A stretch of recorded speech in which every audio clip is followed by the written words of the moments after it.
season. You look for some backup players to play a lot of goals today.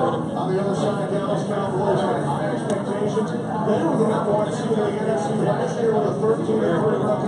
They will not be playing in January. No, I get the feeling that this has been a season of distraction and disappointment for this football team. Well, hello friends, Mark Holmes here, reporting live from the Crystal City Sports Pub. And hopefully we got everybody on here. We're going to be live streaming during the game, and hopefully the signal is good. Let me know if you guys can hear me, see me, if the signal is good or bad or whatever, so that way we can adjust. I may have to switch over to my cell phone because what always ends up happening is my cell phone, or excuse me, my Mevo, great camera for as long as you have a signal. And right now, it seems like we have a great signal. Let's see if, what's happening, Sky High? How are you doing, man? We're reporting here from Crystal City. It's not the season that we wanted, but unfortunately, it's the season that we've got. And, okay, well, you can think that Dak will be in the Arena League, but I'm not going to bet on that one. I'm amazed at how everybody, what's happening? I'm amazed at how everybody literally has given up on Dak Prescott after having, you know, a regular season. If there's anybody who is more scrutinized than Dak Prescott, I don't know who it may be, because it's getting to be ridiculous. I'm amazed that literally this is deja vu when we start talking about Dak Prescott, because Dak literally has replaced Tony Romo as the most scrutinized player in the NFL. And it really, to be honest with you, kind of makes me sick to my stomach. The fact that you guys, some of you guys will just not give the guy a break. You won't look at the fact that our offensive line has struggled. You won't look at the fact that our team as a whole has taken a step back. It's kind of sad to think that he is the only one that's getting scrutinized. So we'll see how many Cowboy fans show up here today. We're going to have hopefully a great time, finish off the season, and go from there. Trying to see. This is kind of a different setup. I'm actually using trying to see if we can get the live stream comments and stuff here on the iPad that I've got, and I'm not seeing a feed on that. So, forgive me, we're going to be getting better with this stuff as we go on. Let me give a shout out to anybody and everybody who has already donated as far as going to Joe Boo's website and clicking on the PayPal donation button, or anybody that's done any live streams. What we're going to be doing tomorrow night, and I won't be in my man cave, we'll actually be remote. We're going to be pulling this for our drawing for this week. We're doing something new. Oh boy, we got Eagle fans surrounding us. Oh lordy, it's going to be one of those games. So we're going to be doing a drawing on tomorrow night. You can hear me. Glad you can hear me. Is the picture clear? Hopefully the picture's clear, and hopefully it stays that way. What sometimes happens when we have too many people on the Wi-Fi's is the signal go down. Philip, I'm like you, man. I am sad as well. The fact that this is the end of the season for our Cowboys, and that we literally, it's done. It's over with. But here's at least a good thing. With the team the way it is right now, there's not going to be a run to the Super Bowl. Our best bet right now is to plan for down the road.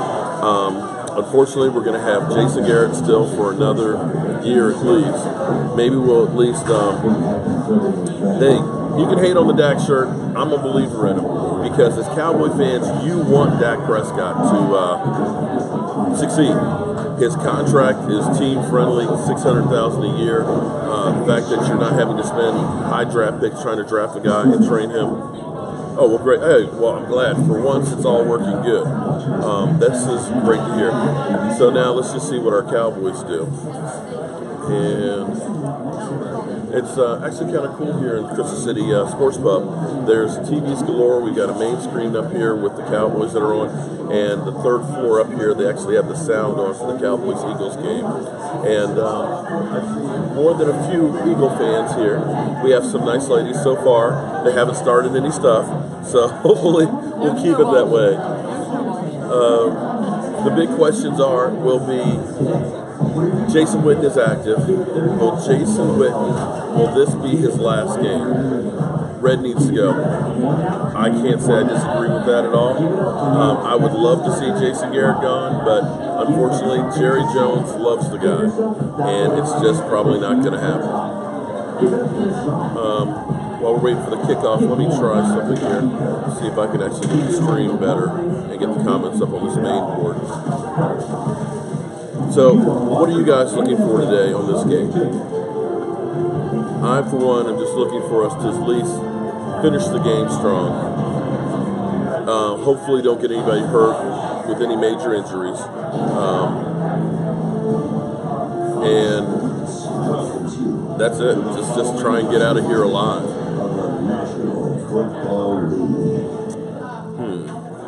I was actually trying to see if I can see the comments up here on my main screen, but it's not doing it.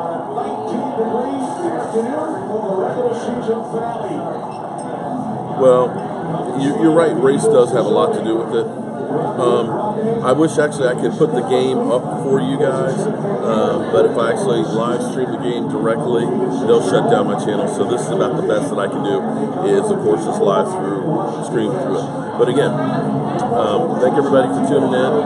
We have just kicked off, and for once, we are kicking off. One of the things that has always driven me crazy is that we always receive, and it seems like every single game that we've lost, the other team has had the ball to finish the half and get the ball the second half, and all of a sudden we just get this big point swing change. And for me, it seems like, what's up, Joseph? For me, it's just like that's been the death knell for us because we just have not been able to recover. So we got Nick Foles out there, 1st and 10. Let's see what happens. Oh yeah, Dak definitely needs this game. I think actually the whole team does. And we have some players that are playing for stuff. We all know that Zeke Elliott wants to get that 1,000 yards because you hate to have that mark on his career when it's all said and done that, hey, I was close to having 1,000 yards every year. You've got DeMarcus Lawrence, who's had a fantastic season, 13.5 sacks, only half sack out of the sack race. So you'd like to see him get a sack or two here and do that well. You'd like to see Dak Prescott start out and do well. And so far, the Eagles picked up 8 yards on 1st down. So we'll see what Nick Foles does going into playoffs. And it's not starting off good for our Cowboys. 1st down for the Eagles on a run and play. Yeah, unfortunately, we're going to be seeing lots of this still next year.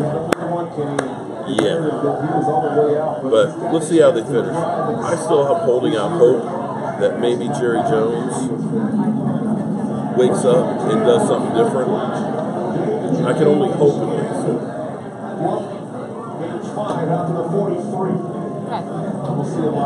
2nd and 5 for the Eagles on the 43-yard line.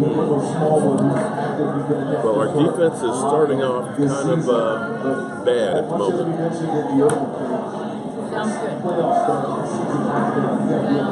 let's see.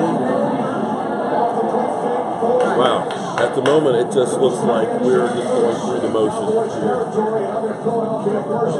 Come in. We definitely need to order some wings. Yeah, this might be a long game here, guys. It's not starting off the way you want to see.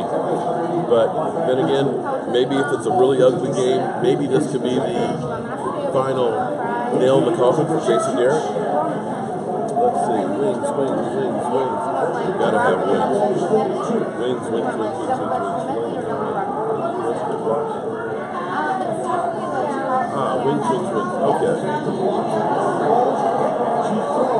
Okay, so we hit Nick Foles. Okay, that's a start.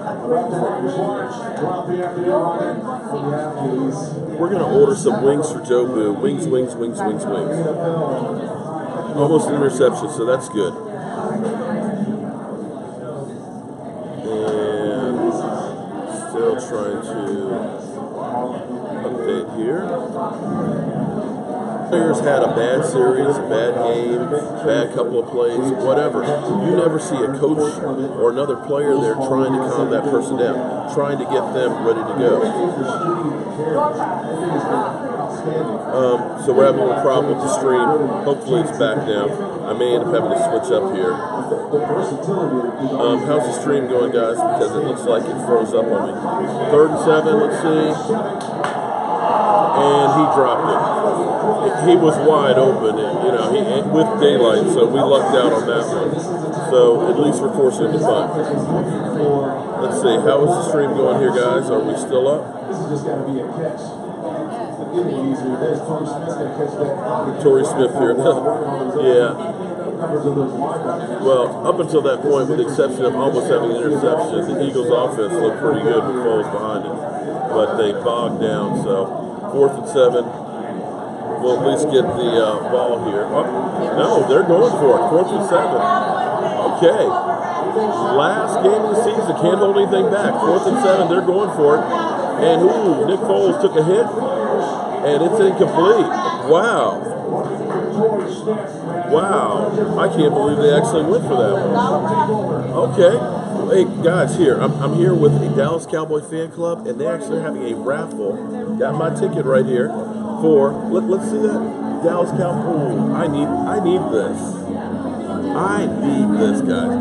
So, definitely, definitely want to be out here with the fan club. So, the Eagles are not holding anything back. They are truly going all in. And let's see. Yeah, that you made a good point there. They definitely see who's actually out there today playing for us.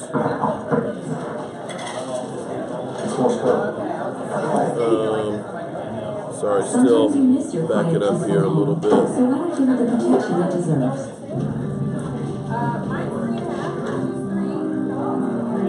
All right, so at least our defense stopped them. We'll see where we go from here. How's the stream going, guys? Let me make sure that it's going good, because if I need to change up, I want to know sooner than later.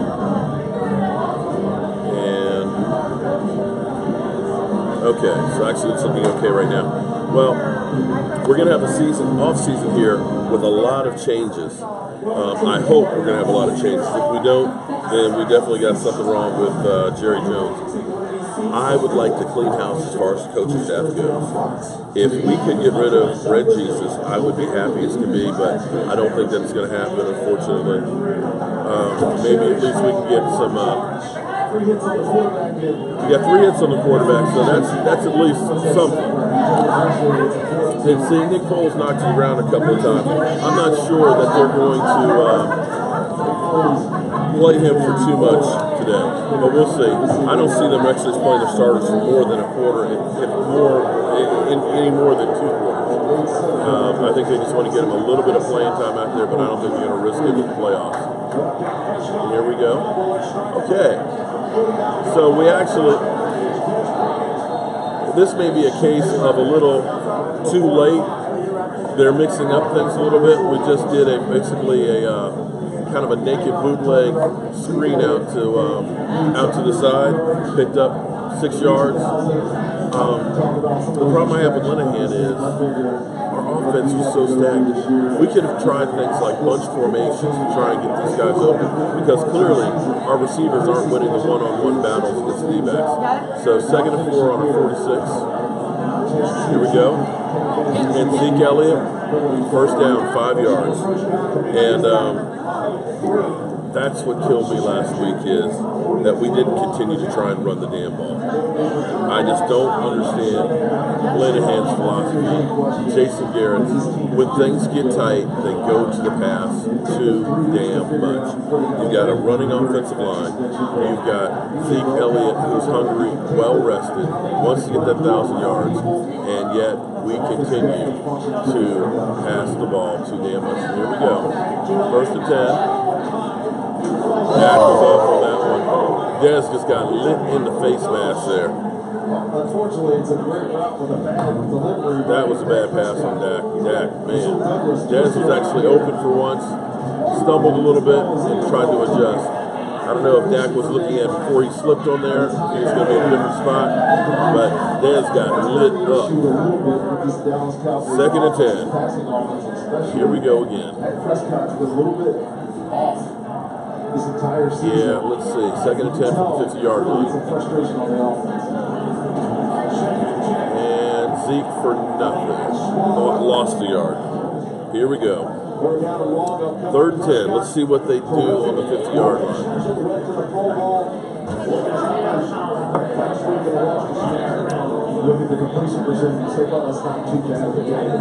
Let's go ahead and make sure we order some Joe Boo wings here, because I think he definitely is going to need it. All right. 3rd and 10 from the 50-yard line. In the cold. He was telling everybody he didn't want to go out the way he did that last game, so he was definitely playing today. The other thing, here we go. Going to be inches short, I believe, to Jason Witten. You know what? It's the end of the season. What the hell? You are half a yard away, 40.5-yard line. Go for it. You got nothing to lose here. Let's get some work in. Let's try and get some momentum here. Jason Witten was close to the first down. Let's go for it. What the hell? All right. Zeke Elliott, everybody tight formation. Here we go. And wow. Didn't get it. Eagles came to play. Did not get it. Got no push whatsoever on the offensive line. Wow. All right, well, let's see what our defense does. The Eagle fans that are right next to me, they're happy. Let's get some Joe Boo wings here. Yeah. It's going to be one of those days. But you know what? At this point, why punt? It's the end of the season, last game of the year. It means nothing. At least try and go out, have fun, try everything, open up the playbook, try and run some things that you haven't run before the season, and see where it goes from there. And unfortunately, it looks like most of Cowboy Nation stayed home today. Yeah, it would be nice to see our team do something big. But then again, let's look at the flip side of this. Let's look at if the Cowboys don't do something big.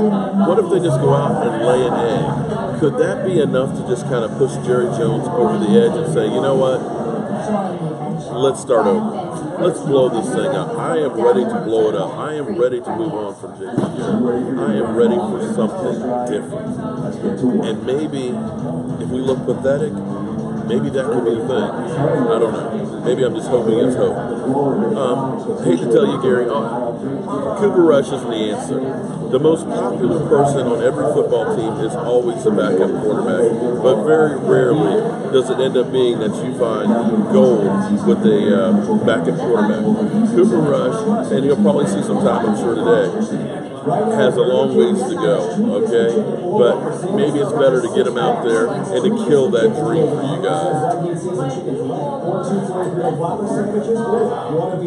Well, one thing that nobody's really touched on here, and we know that Dak Prescott is still playing with that glove on his hand. The question is how bad is that hand? Is that hand a lot worse than we really know? Because clearly, since Dak Prescott got that hand hurt, he has not been the same quarterback, and maybe could it possibly be that is affecting his game some? We'll have to wait and see if that is or not the case. Wow, let's see the score.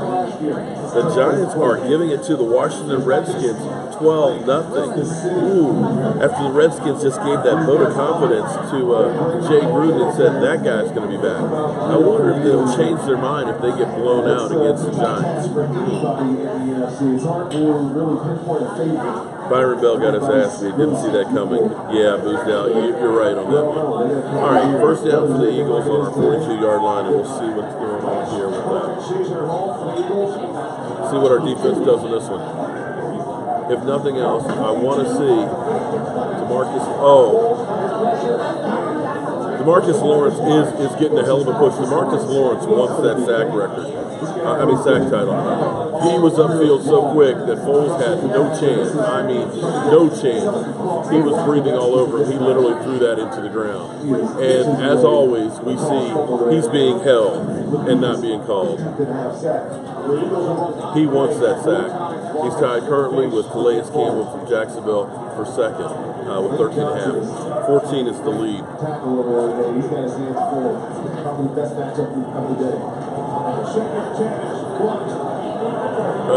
Hey, look, I believe in my quarterback, and I'm not going to go ahead and throw him to the wolves.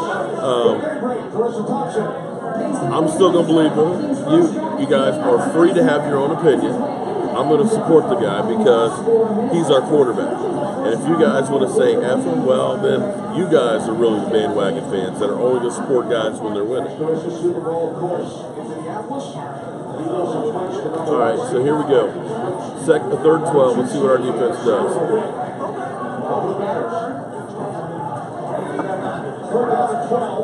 Offsides on us. Well, before you go ahead and stake your claim on Rico Gathers being a great tight end, remember, he had that concussion that kept him out for the whole season. Salam, I'm with you on that, man. I'm a Dak Prescott fan. I'm going to support the guy. And if you guys don't like it, well, that's on you. But I'm still going to be in for it. Voice inflections. Great picture. Sorry, Collins, you got you. Makes this third down rush for third and 6. Here you're obviously going to Zach Ertz. Well, I'm sure we'll probably see Cooper Rush before it's all said and done. 3rd and 7. Let's see what our defense can do here. Let's see if we can stop it. I would love to see a DeMarcus Lawrence sack. I got to tell you, Nick Foles isn't impressing me so far. And going into the playoffs, this is not how you really want to look if you're an Eagle fan. Rush hour time, okay. All right, so we're going to get the ball back. Let's see if our offense can get going here. Now, also keep in mind, guys, that it's about 20 degrees outside. It is cold as can be. And we've only had one series, so relax a little bit. Give it some time, and let's see what we're going to see.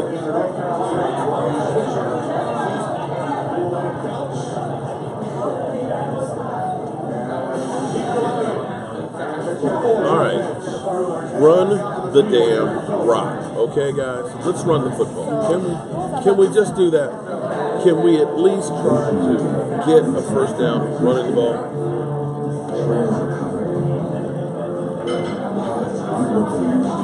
Joseph, I wish I could see the full screen on that comment there. But if it means that we end up getting rid of Jason Garrett, I hope the Eagles blow us out, but I don't think it's going to happen. Jerry's got to set in his mind that the fall people will be the coordinators. I'd like to see Jason Garrett gone, but that's not going to happen. Huh? Linehan without a doubt. Okay. Yeah. Kim is over here talking. She's like, Linehan's got to go. I agree. Anybody who doesn't run Zeke Elliott from the first down on a 3-yard line has got to go. Rod Martinelli has actually done, I won't say he's done an awful job with the defense, but I think the Tampa 2 needs to go. I think we're too easy to get figured out. But what he's actually done with our defensive line has actually been really, really good. And I'm not ready to say that I wouldn't mind seeing him as our defensive line coach because he does do a good job with the defensive line. We have basically taken nobodies and made them productive players on the defensive line, and that is a fact. But the defense as a whole has been getting better since that 2013 season when we were historically bad. But we needed to have a top 10 defense, without a doubt. And as much as everybody wants to say that our losing is because of Dak Prescott, take a look at our teams back in the 80s. we had the top-rated defense in the NFL to go with Troy Aikman. And Troy Aikman's numbers, as much as everybody wants to say that Troy Aikman was God, his numbers were pedestrian as far as a quarterback goes. He only had one season of 20 or more touchdowns, 24. But the rest of the year, it was only like 17, 18 touchdown passes a year because they were a running team. Could I get wings? An orange thing? Yes. Oh, surprise. Yeah, regular. Surprise me. Joe Boo just needs some wings. In fact, okay, Joe Boo needs a refill. So we're going to get Joe Boo some wings to see if that changes anything. And we got Joe Boo's rum. And you guys know I may have to steal it before it's all said and done, but at least I got some extra refills for it. So, as much as everybody wants to talk about Roger Staubach and the offense and everything else and how great it was during the 70s, it was the same thing as well. We had great defense back then, too. We have not had great defense in a long, long time.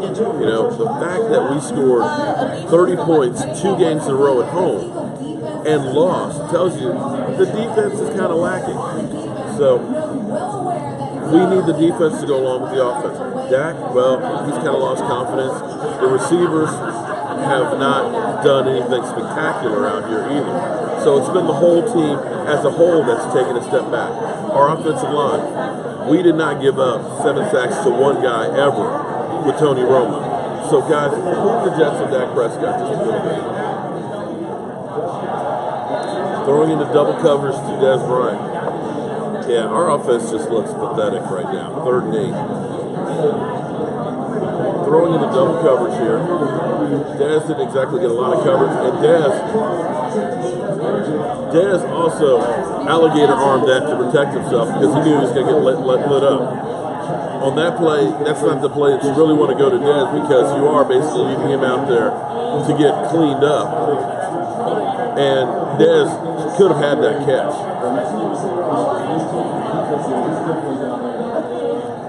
And that, I don't know what to tell you. I just don't know what to tell you. Our offense just looks like crap. Dak is trying to force the ball to Dez Bryant. Dez is kind of there, but the alligator armed another one that he could have caught and dropped. His roots don't look that good. Dak Prescott just doesn't even look like they're even on the same page with each other. So, yeah. And the offense just looks the same. Every play looks just about the same.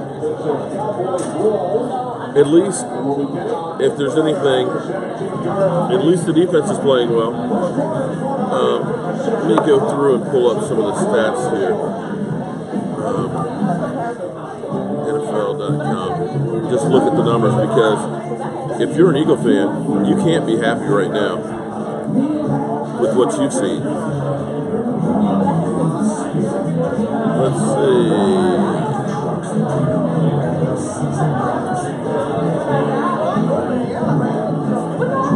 Let's get some of the early stats here. Yes, thank you. Okay. That's good for right now. Thank you. All right, so we've got our wings at least for Joe Boo. Let's go ahead and get these on over here and see if that helps out a little bit. Because, you know, Joe Boo needs his rum, needs his cigar, and needs his wings. Okay, so he's got his wings. And didn't bring me any napkins to go with them. NFL.com. Let's pull up the stats here. I think we've got all of about 20 yards so far in this game of 2 series, but the Eagles haven't done really much better either. Well, I tell you what, I can be delusional. You can choose to say he's an idiot, and I may be believing in something that's not good, but some people believe in Jason Garrett. And they're on the bandwagon just as hard for Jason Garrett as I am for Dak Prescott. I'm willing to say that Jason Garrett has not done it in 7 years, or should we say 10 years of being here. I'm willing to give Dak the benefit of the doubt because he hasn't been given that kind of time. I would say since Jason Garrett has yet to develop a quarterback, that maybe, just maybe, let's look at something different. How about that? And if you don't like what I'm saying, I've got no problem with people saying, you know what, this guy is an idiot. This guy is just delusional to go someplace else. So let's look at the stats here. All right, Nick Foles is back out. 2 of 7 for 23 yards. I just like to know how you Eagle fans out there feel at the moment of seeing what your offense is doing without Carson Wentz.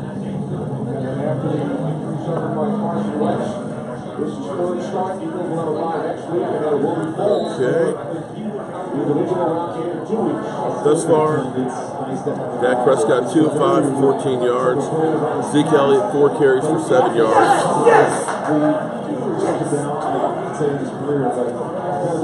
All right, here we go. And the Eagles pick up 9 yards on first down.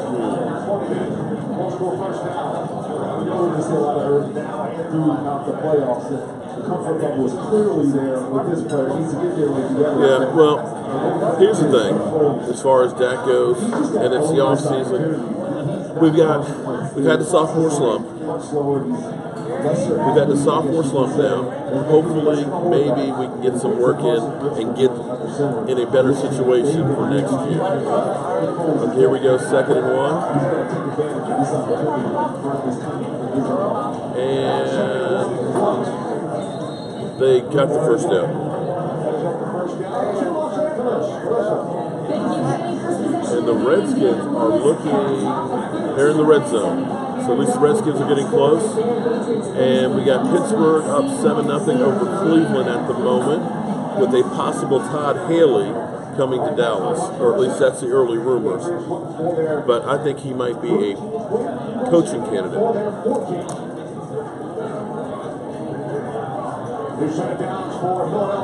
All right, first down for Philadelphia on the 29-yard line. Oh, fumble. Got to tell you, the Eagles don't exactly impress me right now as a team that's going to the playoffs.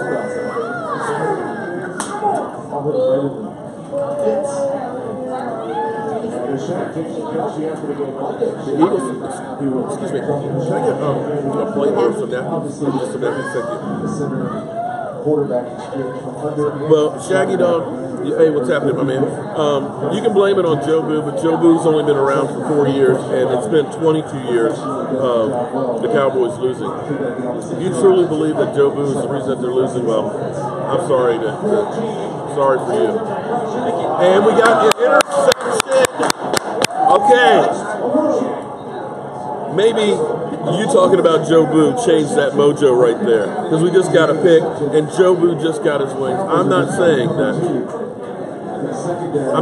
that Joe Boo had anything to do with it, but we did just get Joe Boo some wings, so we got a turnover. Now let's see if we can get some momentum to go along with it. Thank you very much. So, all right, defense at least so far has come to play.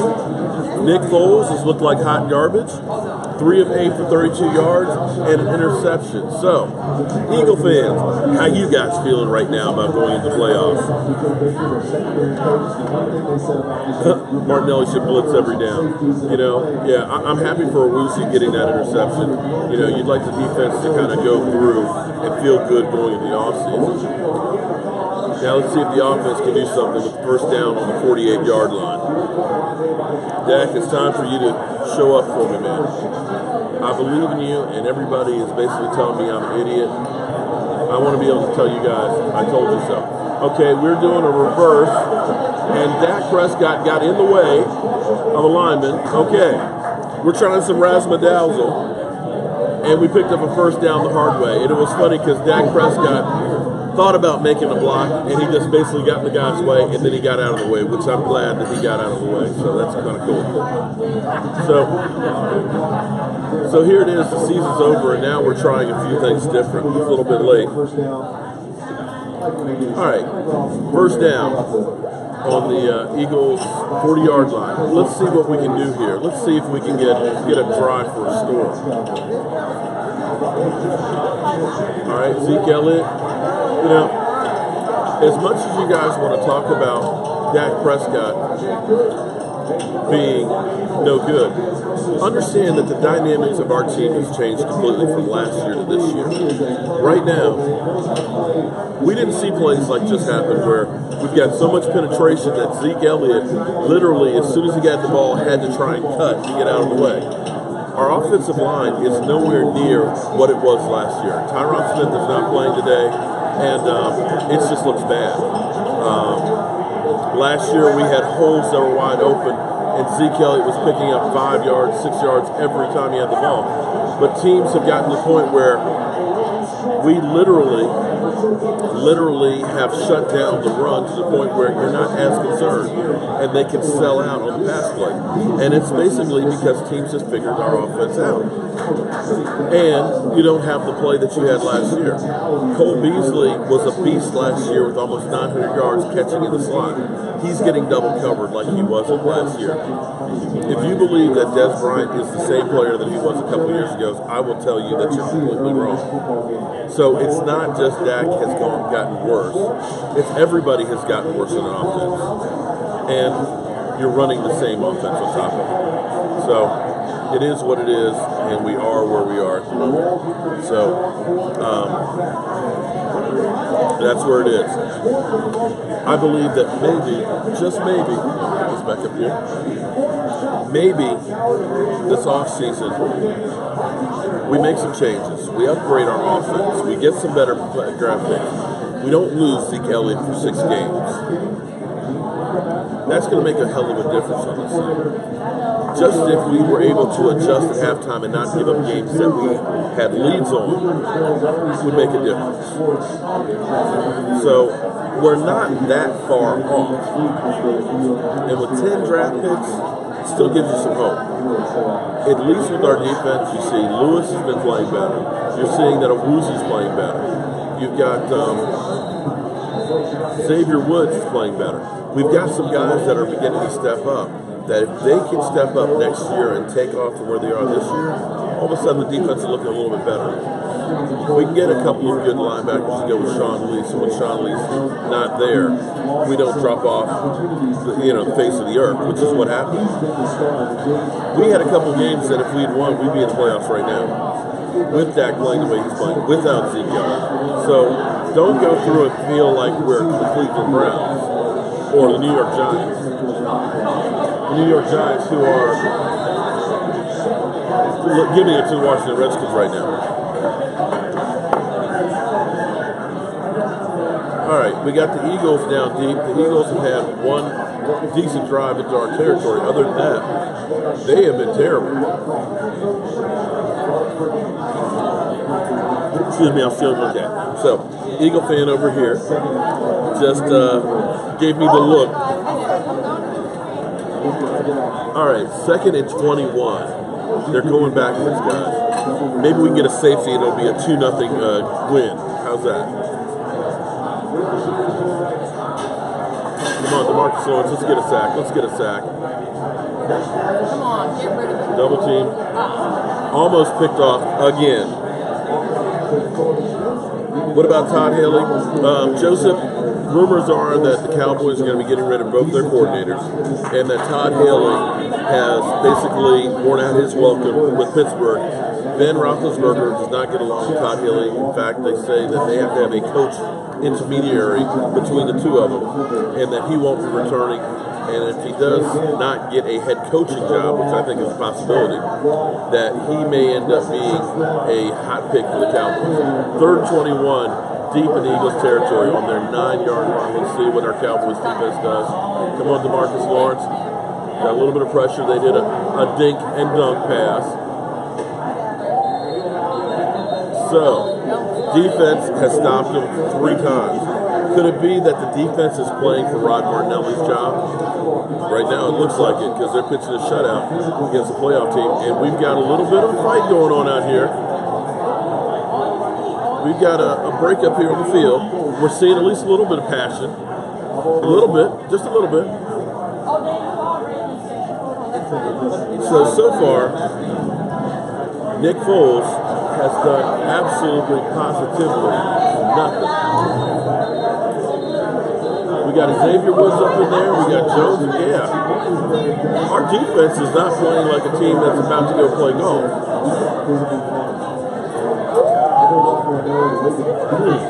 And it'll be interesting to see. Cambridge, I agree with you. Everybody believes Cooper Rush is going to be the next Brett Favre. I'm with you on that one. I'm sorry. The way our offense has been lately, I don't know that anybody would be doing much better than what's going on right here. Now, Dak Prescott has missed some passes. He looks a little bit lost out there, but the offense has never truly been in sync. And I wonder if, from the beginning, where we had, was Zeke going to play, was he not going to play? Did the Cowboys plan on not having Zeke Elliott? Because those first 3 games didn't look like they did. Alfred Morris was getting 5 yards of carry against Atlanta, against Philadelphia, all of those games, but yet we didn't run him for more than 17 plays in any of those games. Now let's see what our offense does with the ball on our 44-yard line. Here we go, first down. Zeke Elliott run. Okay, 4 yards. And if you believe that our offensive line is playing good, our offensive line has been a long, long way from where they were last year. So far, the playoff bound Philadelphia Eagles, their quarterback is 3 of 9 for 32 yards and an interception. That's not good, Eagles fans out there. I need to try and get Tommy the Moron later on today on the show so we can see what he has to say about that. So here we are again. 3rd down and long. 3rd and 11.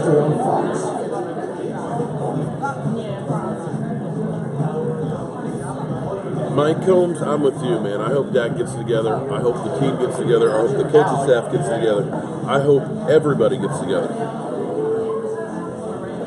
What's the point of stretching the field?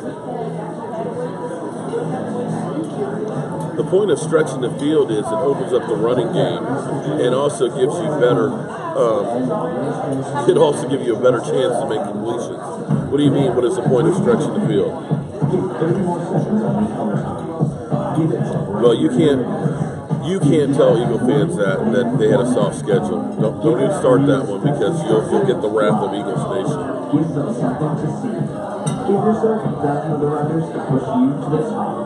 All right, 0-0. That's pitching a shutout. We are pitching a shutout.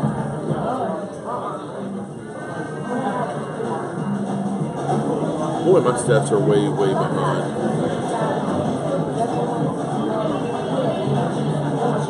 I'm sorry. I'm sitting here watching Game Pass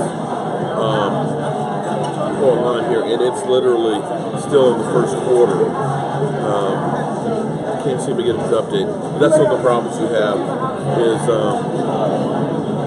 when you're live streaming or trying to live stream and stuff remotely, that you don't always get a very good signal. That's where it's difficult. At least the place isn't packed, so we're not getting too much interference. So what's everybody's plans for New Year's Eve tonight? Anybody going out? Anybody staying home having a party? What are your plans?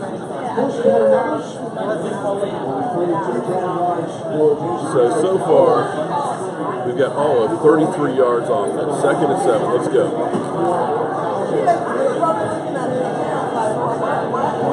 Bootleg. Wow. It just looks ugly out there for offense.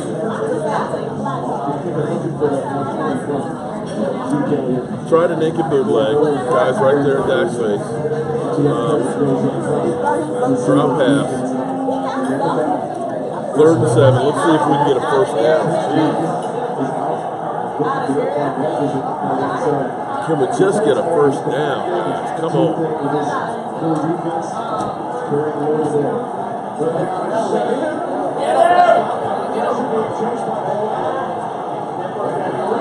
Dak reaches out, but he's short. 4th and 2. say go for it. What the hell? Watch Byron Bell. He does a great job here on Chris Long, pushing the pocket, but keeping away against Dak Prescott. Just enough time to escape. I think he's going to be 4th and 2. Nobody's offense is doing anything. Go for it. It's the end of the season. No first down. And we're going to punt. I say you go ahead and try and get it. You're on that side of their field, on their side of the field. Looks like this is going to be a defensive struggle throughout the whole game. Delay of game on us. Back it up so it'll make it an easier punt.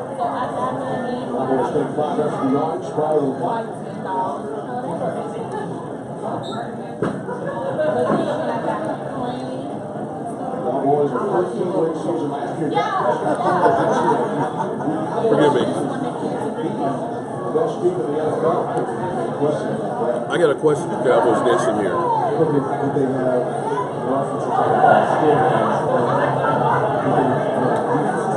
Great punt. Got the ball. Gave the ball on the 7-yard line. Does anybody think that Jason Garrett's headset actually is hooked up to anything? Does anybody actually think that he's talking to anybody on the headset?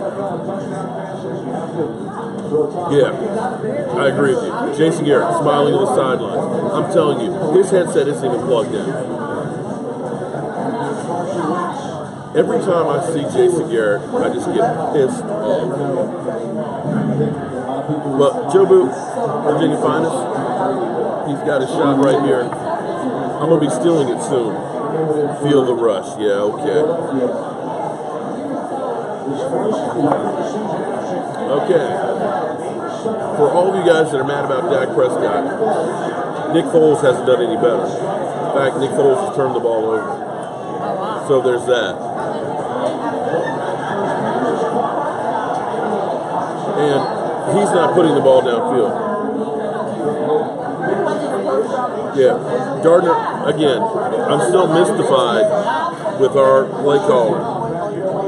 We're not even trying to run the football, really. We really aren't. Zeke Elliott, you want him to try and get 1,000 yards, yet they're not even trying to. Mr. Mike, I like that. Jason Garrett smiling because he's got a true fan and he's got the best seats in the house. 2nd and 6 from the 11-yard line. They got the first down.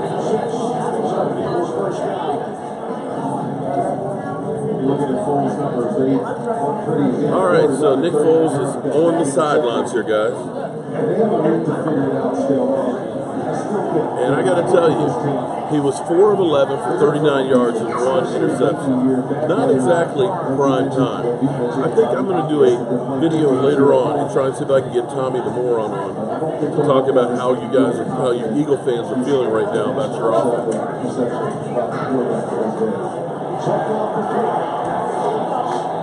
I got to be honest, their backup quarterback is looking better than Foles.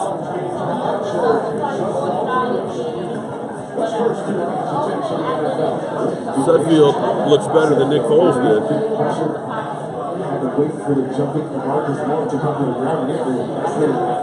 Here we go, 2nd and 1. All right, they got a first down. Could the Eagles be thinking about a quarterback change?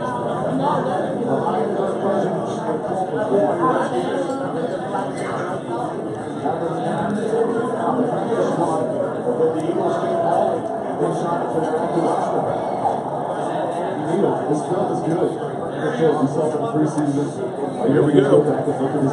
1st and 10. Eagles are driving. They're on their 32-yard line.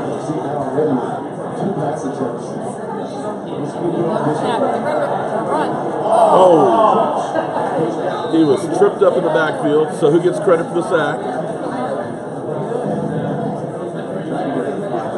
He lost a yard on that to a sack. Who is it?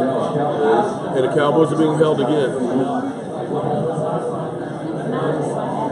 I'm not sure. He literally just slipped, and then just somebody touched him. The question will be who was the one that touched him to get the sack. Oh, yeah, well, definitely. Yeah, for anybody who's tuned in, and the numbers are down, of course. I don't think a lot of Cowboy fans are watching this last game with being New Year's Eve. But this is the Jobu Sports Report. And Sean Lee on a great tackle. Can't tell me that guy doesn't care about playing. We're here at the off season, or soon to be off season. But don't worry, the channel's not going anywhere. In fact, last off season we had great growth. We basically talked about changes that need to be made, and we know that there's going to be some changes. The question is going to be who, and who's going to get canned, who's going to stay, who's going to go. We got free agency coming up. We've got the draft, of course, coming up, and then we'll have OTAs. So the channel's not going anywhere. We will still be here reporting on the Cowboys because there's always. Oh man, nice pass. 3rd and 13. I think there's a flag down. Offensive holding. Great pass by Seinfeld, Stedfeld, whoever you want to call him. But the Eagles shot themselves in the foot again. The holding inside here is unbelievable. I'm seeing almost every single play there's holding. At least we finally got one. All right, 3rd and 23.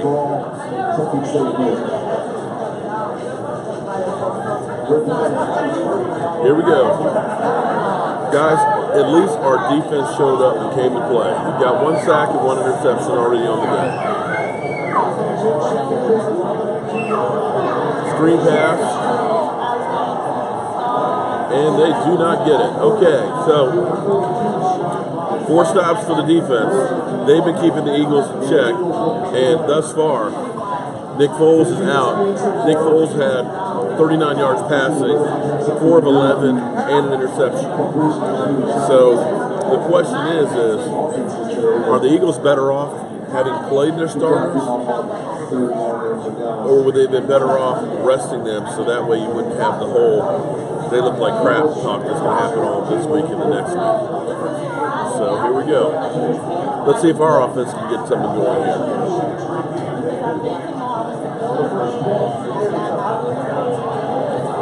Great punt. Great punt by them. 1st and 10 on our 10. So,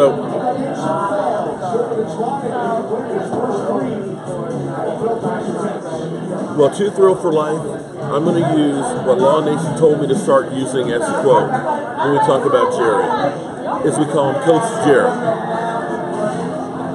Going through the last time I was in Dallas, going through the stadium tour, you know, Jerry Jones about making that money. You pay that $29 so you can see all the great glory of the Dallas Cowboys in that stadium where we have a 3-5 record. Now what's been added to the tour is you get to go to Jerry Jones Suite. Mind you, it's not the suite that you see with all of the crowd, 150 people and stuff in there, the huge suite. See, Jerry Jones has 2 suites.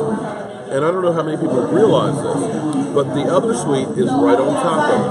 And it's a smaller, more intimate suite. There's an elevator that goes from the main suite to the GM suite.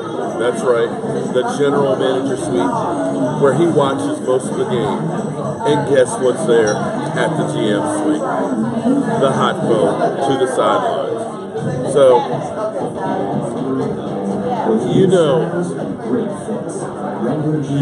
that Jerry Jones is still helping to run this Cowboys and still calling down there and dictating. And I don't know if it's a hotline directly to Jason Garrett, because if it is a direct line to Jason Garrett, I can't say that I've ever seen Jason Garrett going over and saying, do this or do that. You only see Jason Garrett standing there on the sidelines, looking blank stare out the field, clapping. I will send a Jobu shot glass to anybody out there who can find a clip of Jason Garrett actually doing something coach-like. Holding a clipboard and actually looking at it. going over and talking to other coaches, going over and talking to players and trying to get them together. Hell, he can't even high-five the players. So I challenge anybody out there to find me just one clip of Jason Garrett doing something coach-like, and you'll get a free Josie shot glass. His clapping is amazing. You know it. Jason Garrett. Yeah. Jason Garrett. All right, first down on our 12-yard line. Let's see if our offense can get a couple of first downs. At least change field position. And Zeke Elliott, nada. Don't tell me no. Zeke can't get going.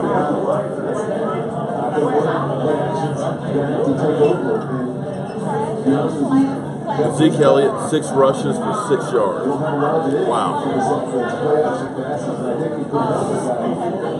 Wow. This is a complete pathetic look. Could it be that Scott Linehan, knowing that, hey, that's a sack by the Eagles. Could it be that Scott Linehan has just said, F it, I know I'm out of here? 3rd and 15. Eagles do have a great pass rush. And right now, our offensive line is piss poor. And, wow.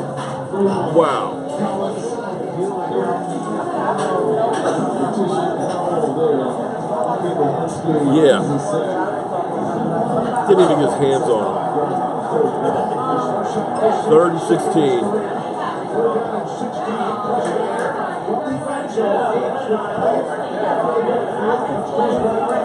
Our offensive line looks terrible. I mean, it looks completely pathetic. We can't block. We can't catch. We can't throw the ball. But other than that, the offense is doing great.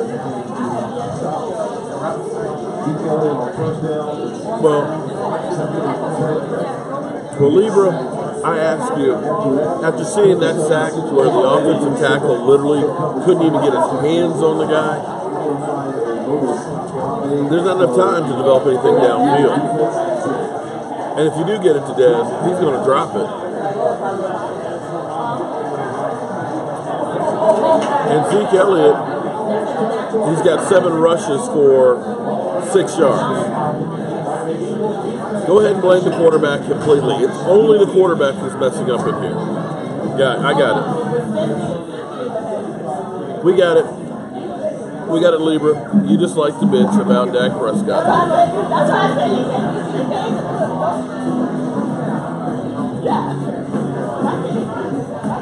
Yeah. But as bad as this game is, as pathetic as we've looked, still a tied score, 0-0. It's not like the Eagles have actually looked great. Dak Prescott. Dak Prescott, wow. It's come to that, huh? Dak has a candy who's not accurate. But I don't even see us. Donald Duck, I'm not ready to say Dak is great yet, but I don't even see us trying to get any deep reads. I mean, for me, I wouldn't mind just seeing our offense just go ahead and say, just go ahead, go over the end zone. Dak, just try and overthrow. That way there's not a turnover, but at least give the appearance of trying to get the ball downfield. We have shrunk the defense, shrunk the offense to the point where defenses aren't worried about anything deep, and they're able to crowd everybody and cover everybody. There's no creativity at all trying to get these guys open. Like I said, just try something crazy outside of the box. Get a bunch formation, get 4 wide receivers together, and have them all go in different directions. Line up the same way every single time, and we end up having the same results every single time. So, there's that.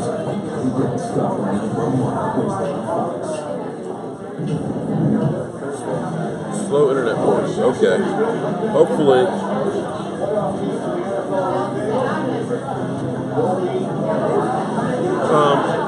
Romo wasn't going. Oh wow.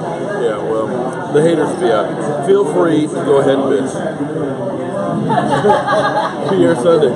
You know what? When you change channel, that's when this game will start getting good. We've got the Giants up 15-7 on the Redskins.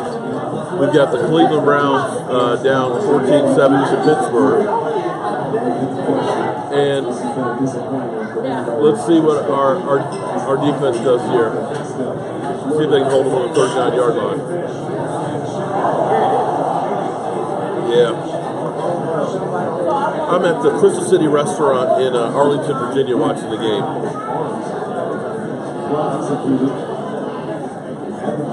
At least feel good about our defense finishing stronger. We're playing against a playoff team right now, and they haven't been able to get squadoosh against us.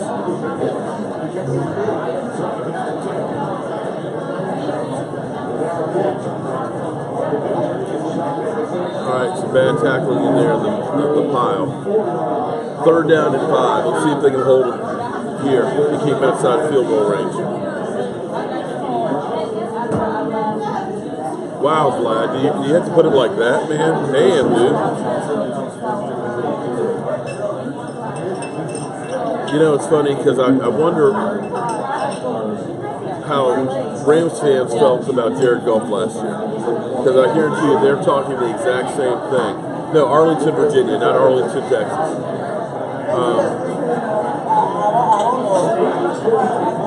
Here we go, 3rd and 5. And we got a sack. Was that DeMarcus Lawrence? We got a sack, knocking them out of field goal range. Jones. DeMarcus Lawrence, great move. So, the question will DeMarcus Lawrence get credit for half a sack there or not, which would take him to 14. Defense is playing well. If we could just get some offensive performance out here, we'd be in great shape. Deontay Jones. For you guys out there who say that Joe Boo's bad luck, I'm just going to say this much. Deontay Jones and Joe Boo met in Green Bay, and they've got a picture with Joe Boo, with Deontay rubbing his head with Joe Boo. And for those who still say that Joe Boo's bad luck, DeMarcus Lawrence has 2 Joe Boo t-shirts and is a fan of Joe Boo. I'm just saying.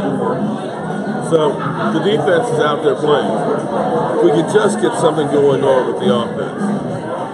And as we look around at some of these other games, Lions and Packers 3-3. God, what wasted opportunities we had. It's sad that we could have had an opportunity to be in the playoffs.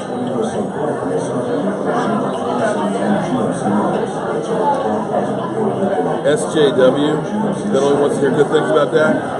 I've said bad things about Dak Prescott.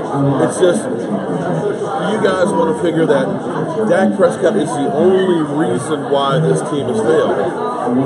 And if you believe that, then I'm sorry, then you're delusional. If you believe that this offensive line has been playing great, I'm sorry, it hasn't. If you believe that our running game has been the same as it was last year or in 2014 for Tony Romo, it's not. If you believe that Jason Garrett isn't the problem, take a look at Jason Garrett in 2015 when he still had that same offensive line who was healthy and had the 4th best running game in the NFL, but could only win 1 game without Tony Romo. I'm sorry. You're still doing better than what we did before back in 2015. I'm not ready to lay all the blame on just Dak Prescott and believe that change is the only thing that would make this team better. Well, Joseph, I hate to say you may be right on that one, that things won't change until Jerry changes, but I don't think Jerry's going anywhere anytime soon, unfortunately. You know, what will happen next year is we'll keep Jason Garrett, we'll make a few changes, will his fans feel better going into the offseason, we'll go to the draft, which will be in Dallas, we'll get sold hope, and more than likely we'll end up in the same spot we've been ending up every year.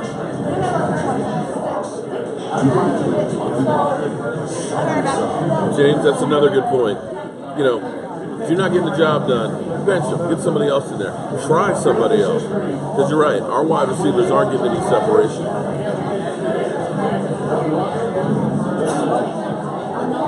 All right, let's see. Here we go again, offense, on our 4-yard line. Can we just get one good play? And here it is. Take a look at the penetration that the Eagles are getting on the running play. There is no place for Zeke Elliott to run. So now it's 2nd and 9. You're basically in passing downs where the defense can sell out on you.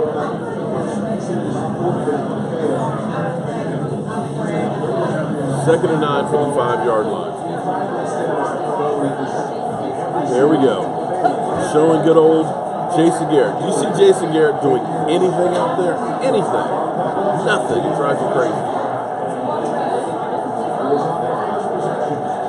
2nd and 9.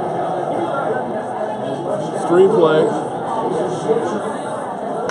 At least you got a little breathing room. At least we have to punt. At least we have somewhere there. I'm sorry. It drives me crazy every time I see Jason Garrett. Do you see Jason Garrett ever even turn around and look at his players or say anything to anybody? He does nothing. He does nothing there. It pisses me off every time I see Jason Garrett. Here we go. 3rd and 3. Can we at least get a first down? Can a brother get a first down?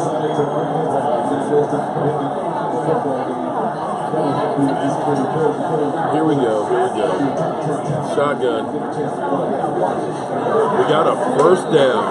Lo and behold, guys, we got a first down. Zach, no punt here. Okay. Ryan Switzer with the first down catch. Lo and behold, can we get a second first down?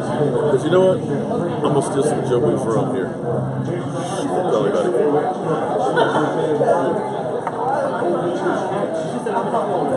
First down on our 18-yard line.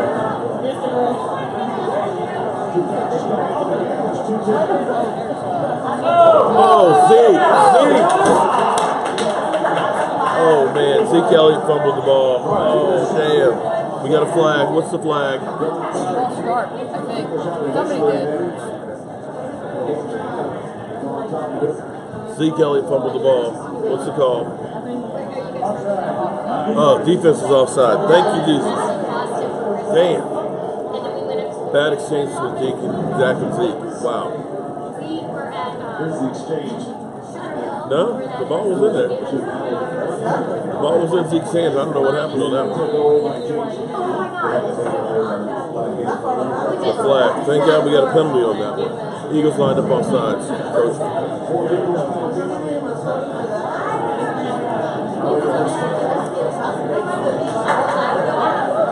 First and 5. Let's see if we can get another first down.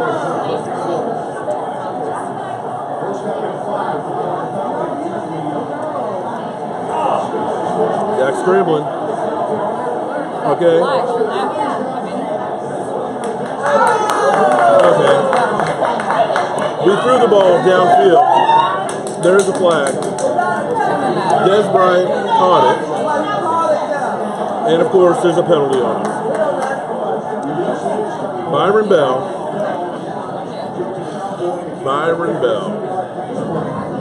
Holding.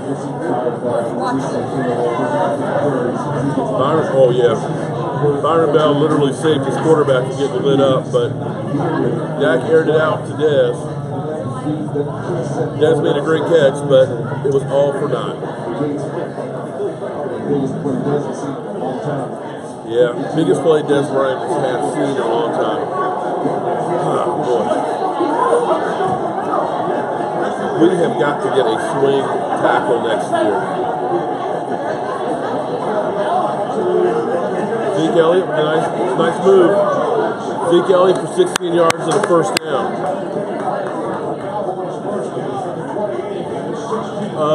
Well, right now, Cole Beasley isn't playing at all today. He didn't even make the trip to Philadelphia. He had an illness all week, didn't practice. And why they didn't try Switzer and Beasley together, I couldn't tell you. Again, because we're Cowboy offense doesn't try anything different or anything outside of the box. We stick to the same thing over and over and over again. First and 10 on our 28-yard line. Great run by Zeke. Okay, up. Zeke picked up 5 yards there. Okay, let's get something going here. Let's get a score.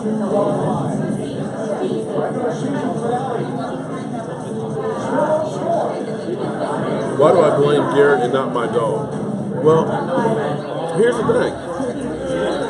Joe Boo's only been around since 2013. So explain to me if Joe Boo is the reason why the Cowboys stink.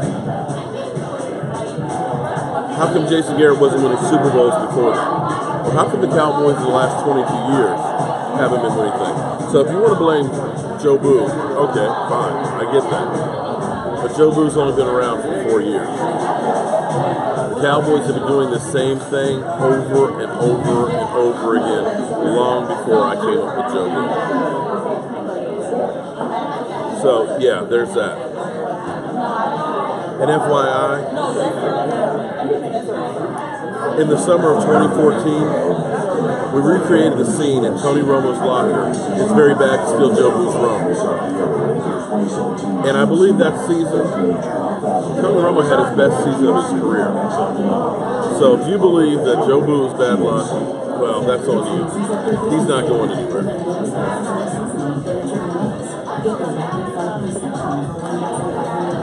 And let's check into some of the games. New England only 7-3 against the Jets. And speaking of quarterbacks that haven't been doing that well lately, but nobody talks about this, is Tom Brady. Tom Brady has thrown an interception in every one of his last 6 games and has not had the numbers like he normally has, but nobody talks about that. Quarterbacks go through cycles where they have bad times and things. It's just the nature of the beast. Teams have good years and bad years. This case in point, you can't tell me that this is the same team that we had last year as far as the way the offensive line played, as far as the routes that the receivers ran, the fact that we didn't have Zeke Elliott for 6 of the games. There's a lot of reasons you can look at play calling not changing from last year, where defenses have caught up. There's a lot of reasons you can look at and say, yeah, that team took steps back because of the offensive line's not consistent. The running game isn't as strong.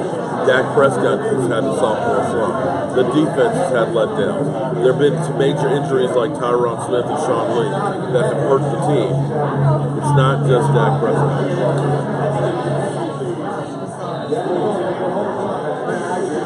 All right, let's see. 2nd and 6.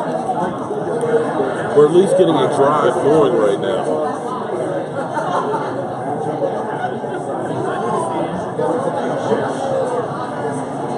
Dak running. Dak with the first down. All right. Dak picks up about 12 yards, get a first down. Right now, I'll take that.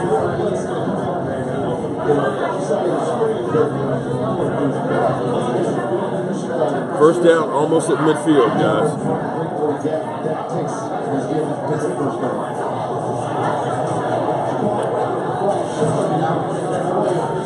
I wish we would try and push the ball downfield just a few times, guys. Minute 20 left. Ball on the 46-yard line.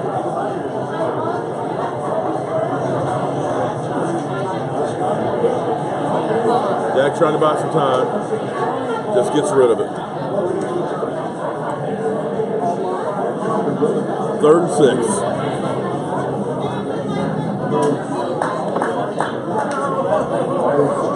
We need about 25 yards. 3rd and 6 on our 47-yard line. 48-yard line.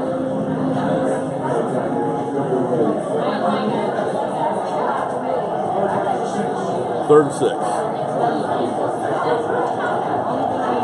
Come on, Dak.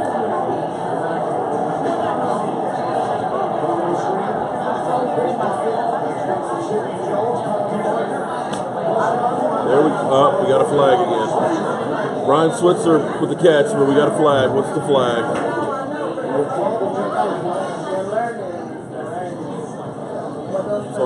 It's on the Eagles. Oh, man. Okay. We hit Switzer with his second catch. All right. Here we go.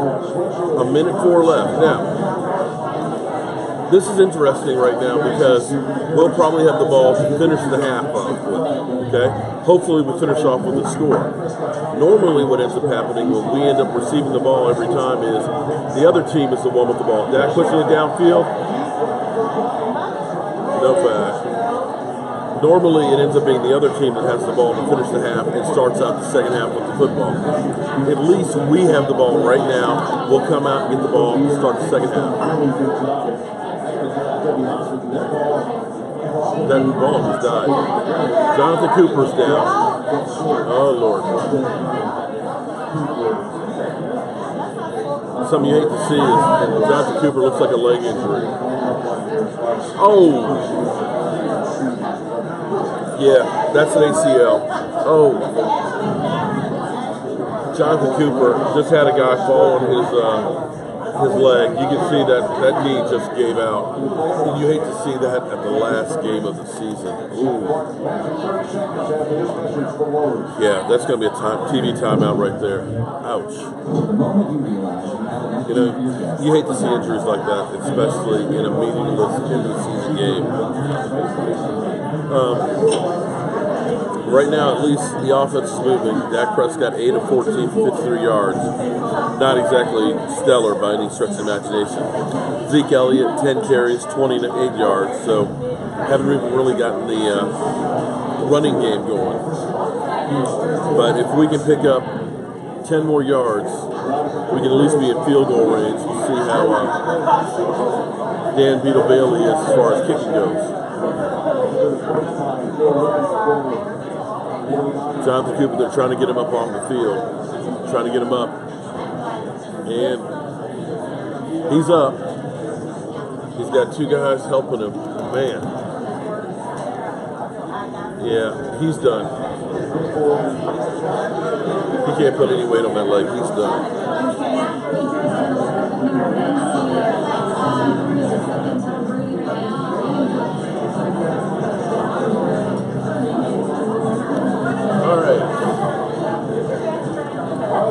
Jonathan Cooper, yeah, he's in some pain. That definitely is a major knee injury there, guys.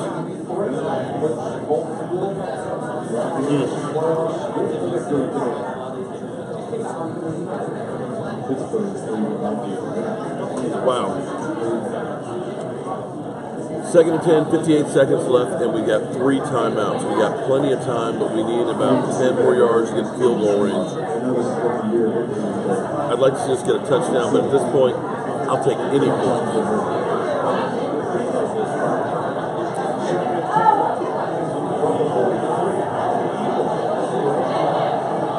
Okay, Jason Witt.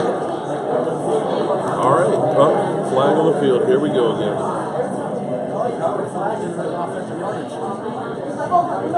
Here we go again. What's the flag?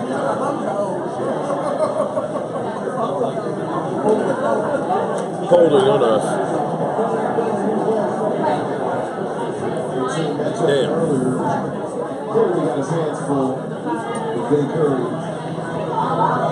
Byron Bell again. Byron Bell with another holding call. Damn. Yeah, if you don't think we don't miss Tyron Smith, we got another thing coming. Every time we get something going, we have a negative play that shoots us in the foot. 2nd and 20 from the 47-yard line.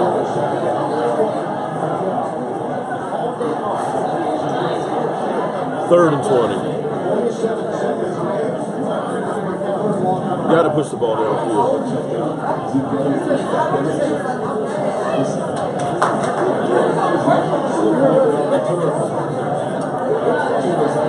Oh, boy. Unbelievable. Our offense is really pathetic, guys.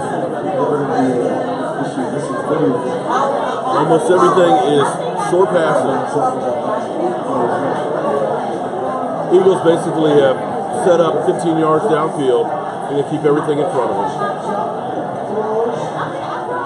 The Eagles literally just put everybody 15 yards out and they're going to make sure that there's nothing that's going to go down any deeper than that. Fourth down, we're going to end up the half with no score. Got to punt the damn ball.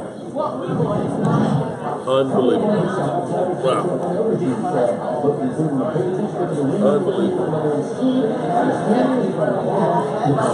Our offense just looks pathetic. Well, I would love to say Zeke would run for 200 yards in the second half, but they're not giving him the damn ball. Zeke has had 10 rushes in the game. How do you only have 10 rushes for Zeke Elliott in an ugly-ass game? Please tell me that. If you don't believe that we need some change in Dallas, I'm sorry. You're an idiot.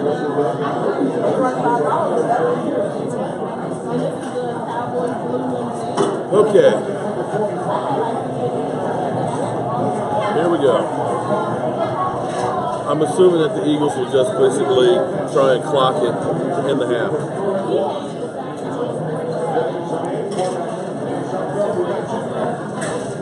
This is just one ugly game.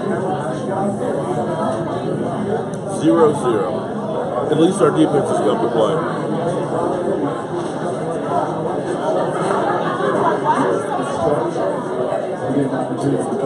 It's over for Dak? Okay. I wouldn't count on that just yet.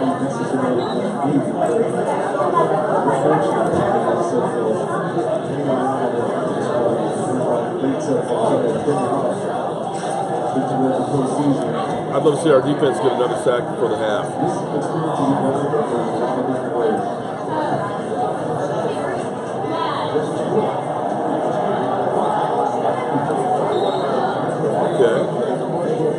They picked up 9 yards, 22 seconds left in the half.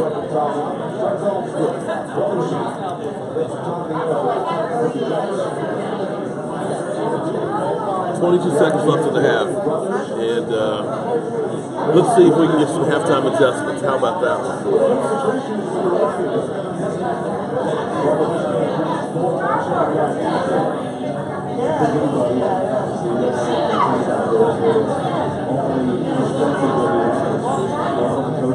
All right.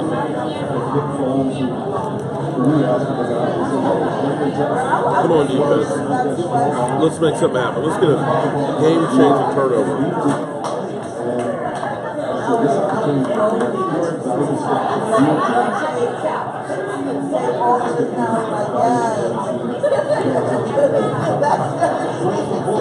And a screenplay.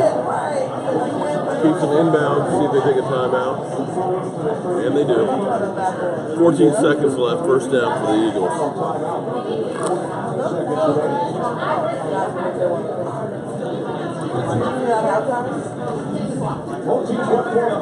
This has been one of the ugliest games I have seen in a long time.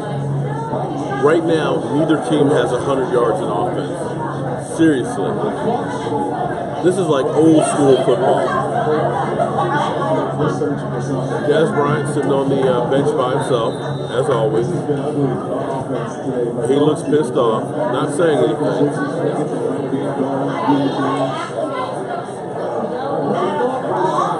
First and 10 from the 33-yard line. And here we go.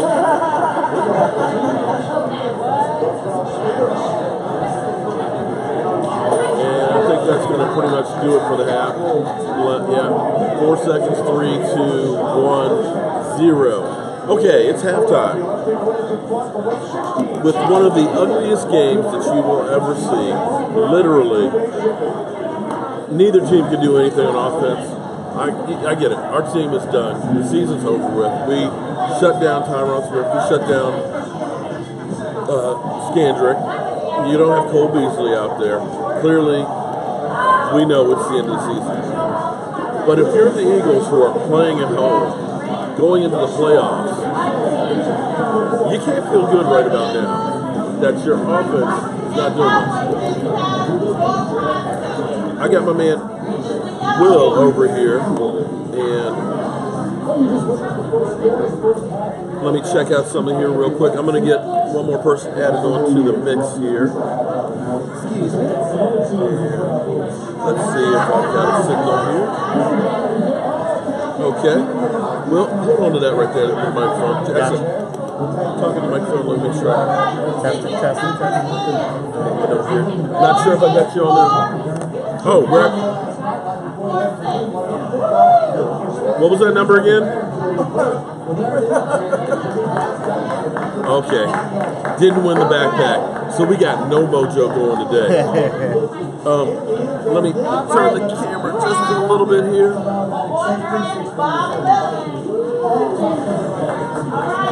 Yeah, the wings are getting cold just like our offense as well. My man, introduce yourself. Let me make sure I've got you on here.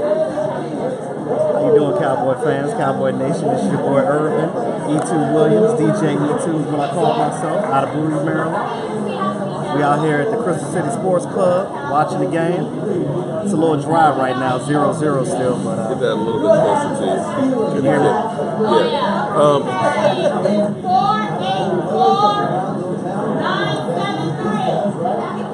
Nope, didn't win that one either. They're doing a drawing here with the Cowboys fan club for some merchandise. Maybe we'll get lucky and win something. But DJ Herb right here, another huge Dallas Cowboy fan who is definitely, how do you feel about what you've seen so far? I'm just ready for the draft, I'll be honest with you.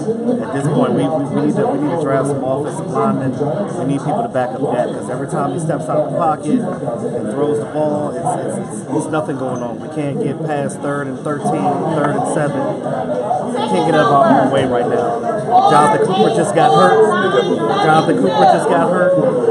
We're going to need some backups for Tyron Smith next year, because we don't know how that back's going to go. What you think? Well, without a doubt. I'm not going to say that Dak Prescott is lighting it up, because he's not. He looks completely lost up there. But I'm looking at this offense like Scott Linehan knows that this is it. I'm done. I'm out of here. Because there is no creativity, other than the double reverse that we've thrown in there. But it just looks like we're going through the motions. Okay, we got another raffle here going. See if we can get lucky this time. Yeah. Let's see if we can get some mojo going here. We have some Eagle fans that are right next to us. They can't exactly be happy either going into the playoffs. That definitely isn't my number. So, if you're the Eagles, though, right now, going into the playoffs, looking at Nick Foles only throwing for 39 yards and an interception, you can't be feeling good. We know we feel bad because we missed the playoffs. We've got a lot of injuries. We've got a lot of issues and things in Dallas. But the Eagles, it's literally 109 yards for the Eagles and 107 for the Cowboys. Basically, time possession is about a wash. Just nothing seems to be going good for anybody. And the weather is cold as can be. Where do you think the Dallas Cowboys should go from here? What should be the first thing that they do besides change Jerry Jones? Well, like you said, offensive coordinator has to go. I remember you said in your last video that we should get John Gruden in here, but news reports come out that there's some other teams looking at him first, and Dallas doesn't seem like they've been showing interest in him. I don't know what Jerry plans on doing. But I know that there's going to be some changes in the staff that's behind Garrett. We know Garrett's not going to go anywhere, unfortunately, this year. But we definitely got to make some changes, because this offense is stale. We're too predictable. Teams know what we're going to do, and we got to make those changes. I like Marinelli, but like I said, we need some help. Oh, I love it. I'm actually enjoying this because I'm looking at some of these comments. Everybody wants to jump on me because I've got the Dak Prescott shirt, because I believe that he's going to be a good quarterback. I believe he's done some good things last year. But I believe the whole team is falling back. I'm getting guys like you, Ric Flair, that are saying the Mark Holmes excuse show. Well, if you believe that everything is perfect except for Dak Prescott, I'm saying you're living in La La Land. I know Dak has regressed. But I believe that the offense got stale. Defenses had a year to study up on it. And guys aren't making plays. As well as when you look at our offensive line, our offensive line is nowhere near as close as it was last year. Byron Bell, Chaz Green, these guys should not be NFL starters.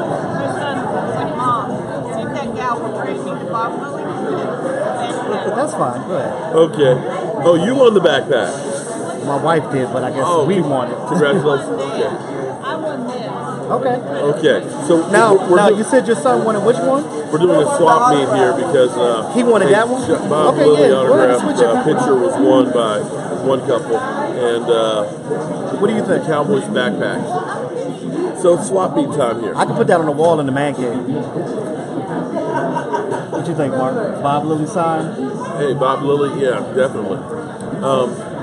I'm gonna go ahead and keep Bob Lilly. Bob Lilly, yeah.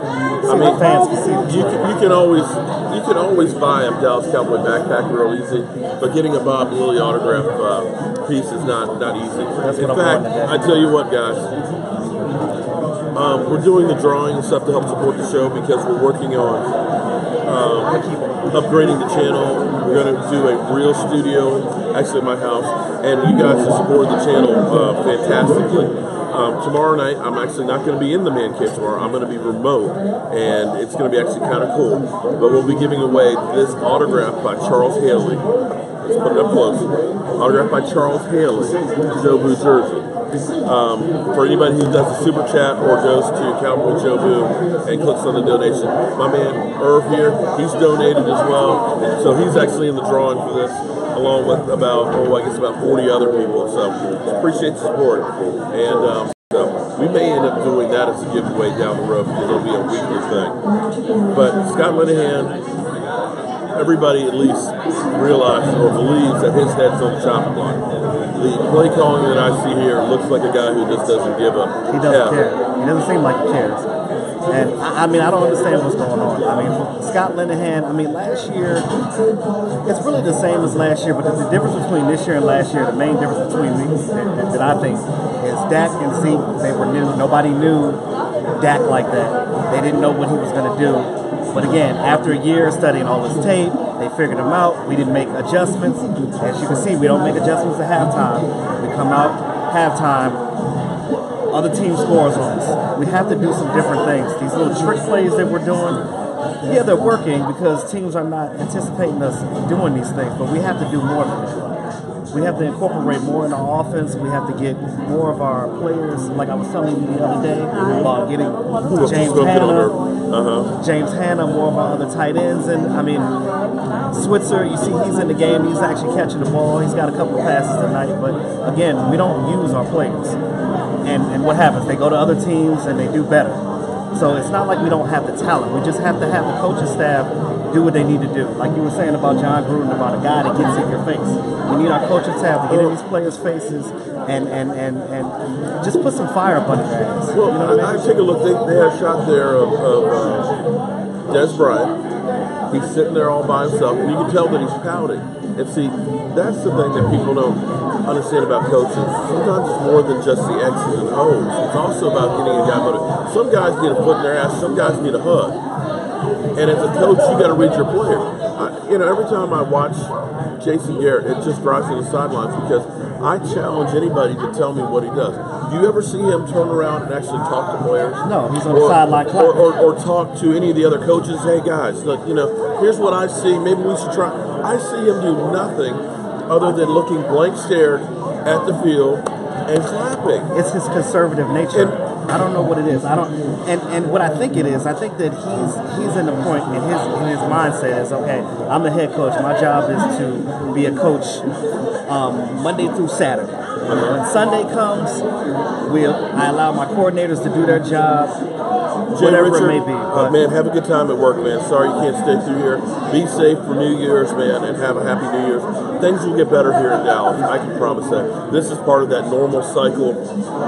Generally speaking, teams have a good year, and they fall off. Just look around the NFL right now. All the division winners from last year did not win this year. So it's not like it's only the Dallas Cowboys that are a problem. But there are things that we can fix. And like you were saying, our team has been predictable. Everybody says how simplistic our offense is, and it looks that way because you can look at it, it's the same formation almost every single time. Des is out wide, Cole's in the slot, Jason Witt, and everybody's doing all of these short routes.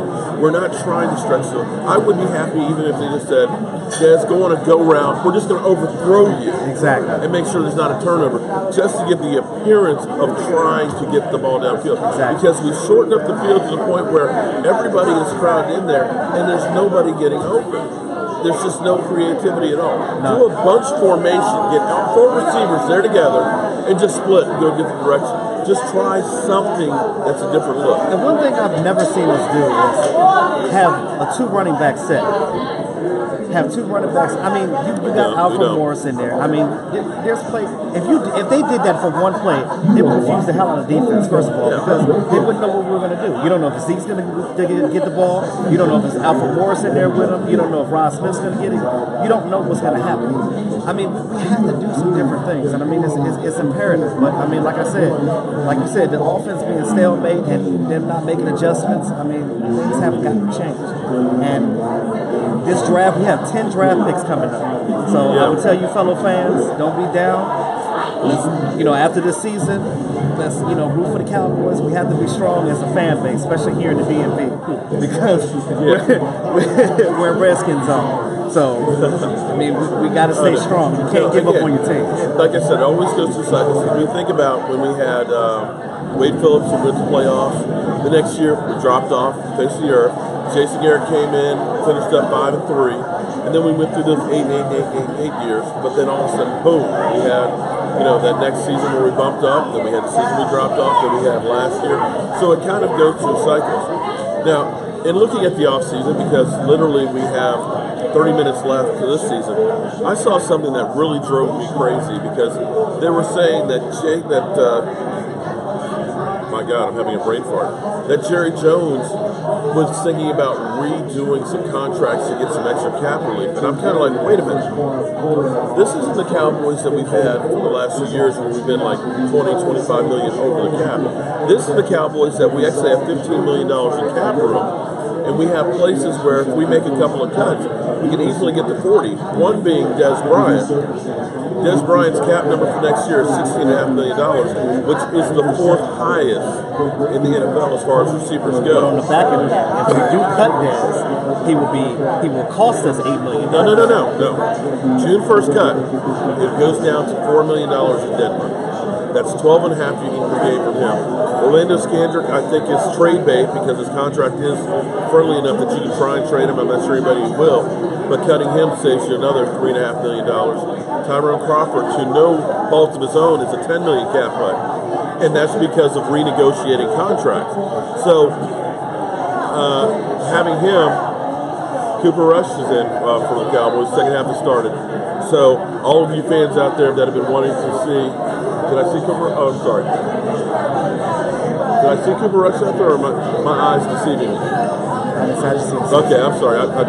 Maybe I had a flashback. Maybe I had too much rum.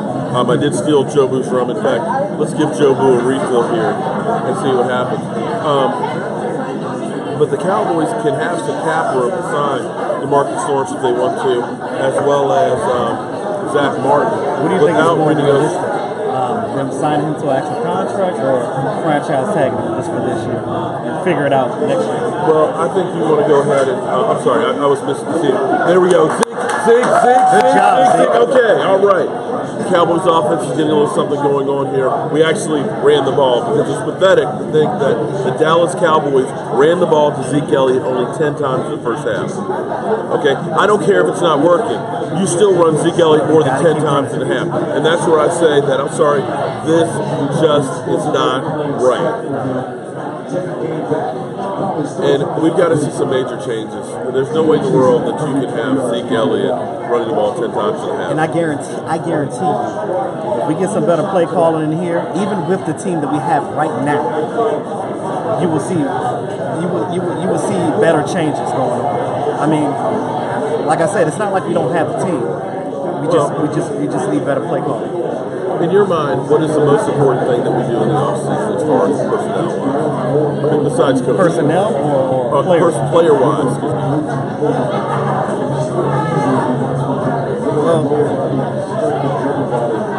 say we need to get some backup offensive line. I agree.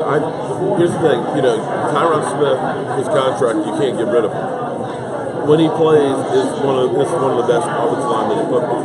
But our problem is once you step off from that, we need a swing offensive lineman. Okay, I'm at least happy that we tried to get the ball down deep. It's going to at least loosen up the defense some. And now what you do on 3rd and 7. Yeah, and the reason why that happened, and people who don't understand football, is because Zeke Elliott's been able to start running the ball, teams are crowding the offensive line of scrimmage, and it now means, okay, that's less people in coverage. Now, let's see what we do on 3rd and 7. Let's see if we can capitalize on something. We have to get a swing offensive lineman who can fill in anywhere. Yes. We don't have anybody that, once our starters are gone, we're screwed. You got Byron Bell that's in there, and now that we've got, there we go, 3rd and 7. Oh. Too high to Switzer. If Switzer would have caught that, that would have been good money. That'd have been good money, bro. 4th and 7, we're going to punt. We need an offensive lineman who can fill it in anywhere because we just saw Jonathan Cooper. I'm believing Let me ask you a question. What do you think about Joe Looney? Joe Looney? Because right now he's there all over the offensive line. Yeah, well, he's kind of that swing player. He needs some more work on the team. We want to see how he does as far as getting more playing time. I believe that we actually need to get another veteran personally. I think one thing that the Cowboys need to do that they have not done since Brandon Carr is they've got to become a real player in free agency. And it's one of those things that it's crapshoot. I was all in for trying to get Calais Campbell. And look, just so you guys know as fans, I was with Mark when he said that he wanted to bring Calais Campbell off season. I know some of you were down on that, but look what Calais Campbell has done this year. Just imagine him on this defensive line, side by side with DeMarcus Lawrence. I mean, you can't stop nobody. Even with David Irving before he got his concussion. Those three, oh my God! I mean, just imagine the possibilities. But that would have been a big chunk of change that we didn't have that change to start off with. Yeah, you're right. But that was one of those dream things. But for every Calais Campbell out there, there's 10 Haynesworths. Okay, so you got to understand that it's a pick and choose. You got to be sure of what you get. But we need to get some decent free agents because free agents we've been doing. I mean, from the Nolan Carrolls to the Grant Thornton, Devontae Moore, they're all gone from the team. Now, do you think that we need to get a veteran DB in the offseason? I see Orlando Skater gone. I do too. Okay. I see Byron Jones still. Byron Jones would be better as a quarterback. Kevin Frazier has come on and played pretty well, beginning at safety. But I believe that we need a premier safety. We need a headhunter. We need a guy who puts fear in guys where when you're a wide receiver, you say, I don't want to go across the middle because X is there and I'm going to get blown up. We don't have that. Byron Jones is a freak of nature as far as his cover skills and being able to jump outside of the stadium. But I'm not sure that he is the guy to be safety. I'd like to see Kevin Frazier out there playing more. I know he's one of your homeboys. Well, Kayvon Frazier is actually my frat brother.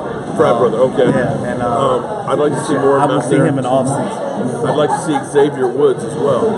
But you still need that veteran presence. I talked about if the Cowboys had a chance last year to trade for Richard Sherman. You need a guy with a little bit of edge and a little bit of, it out there to be a leader of those guys. Sean Lee is a fantastic player, don't get me wrong. He's injury prone. But I don't see him as the guy who can motivate the other ones to get people to stand up. Because you want guys to literally run through a brick wall. And you need a guy out there that's like a Richard Sherman, and Richard Sherman tore his Achilles, so that's done and void now. Forget about that one.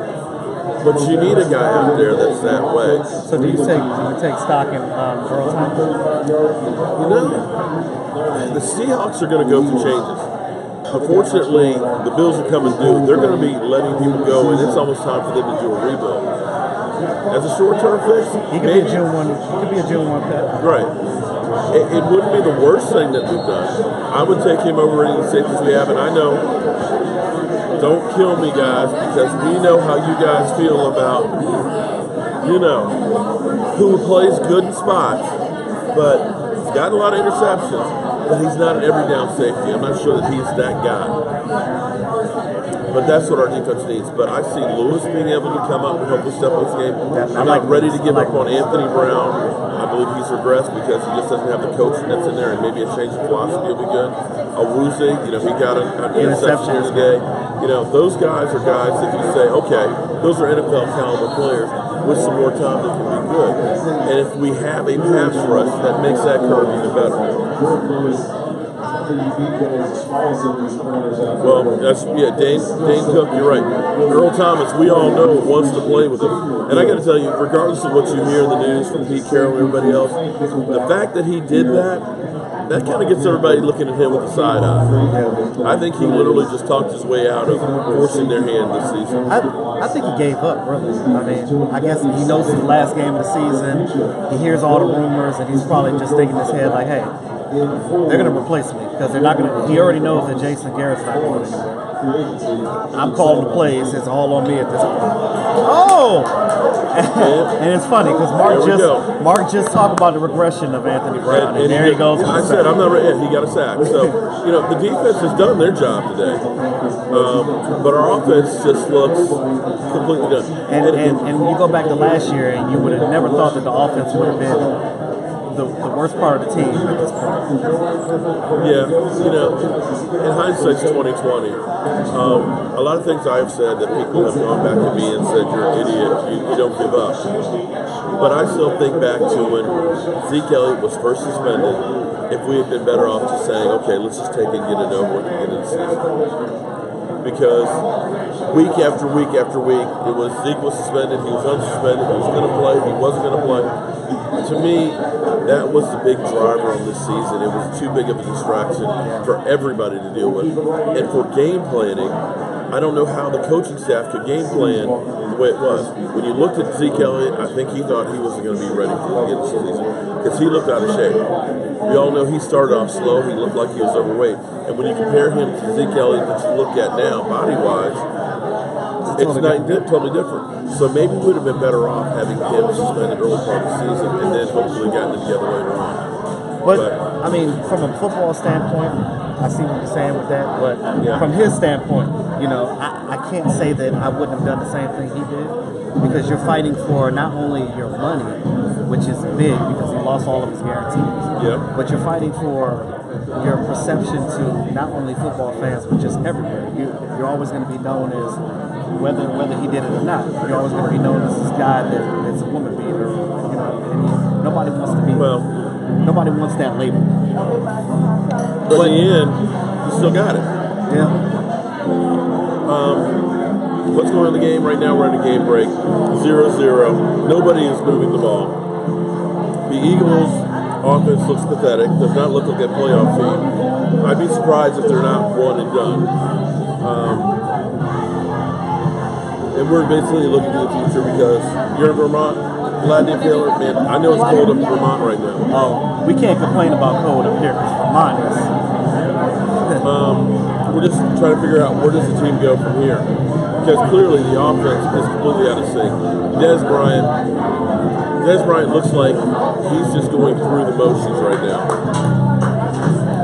He looks like a guy who figures, I'm done.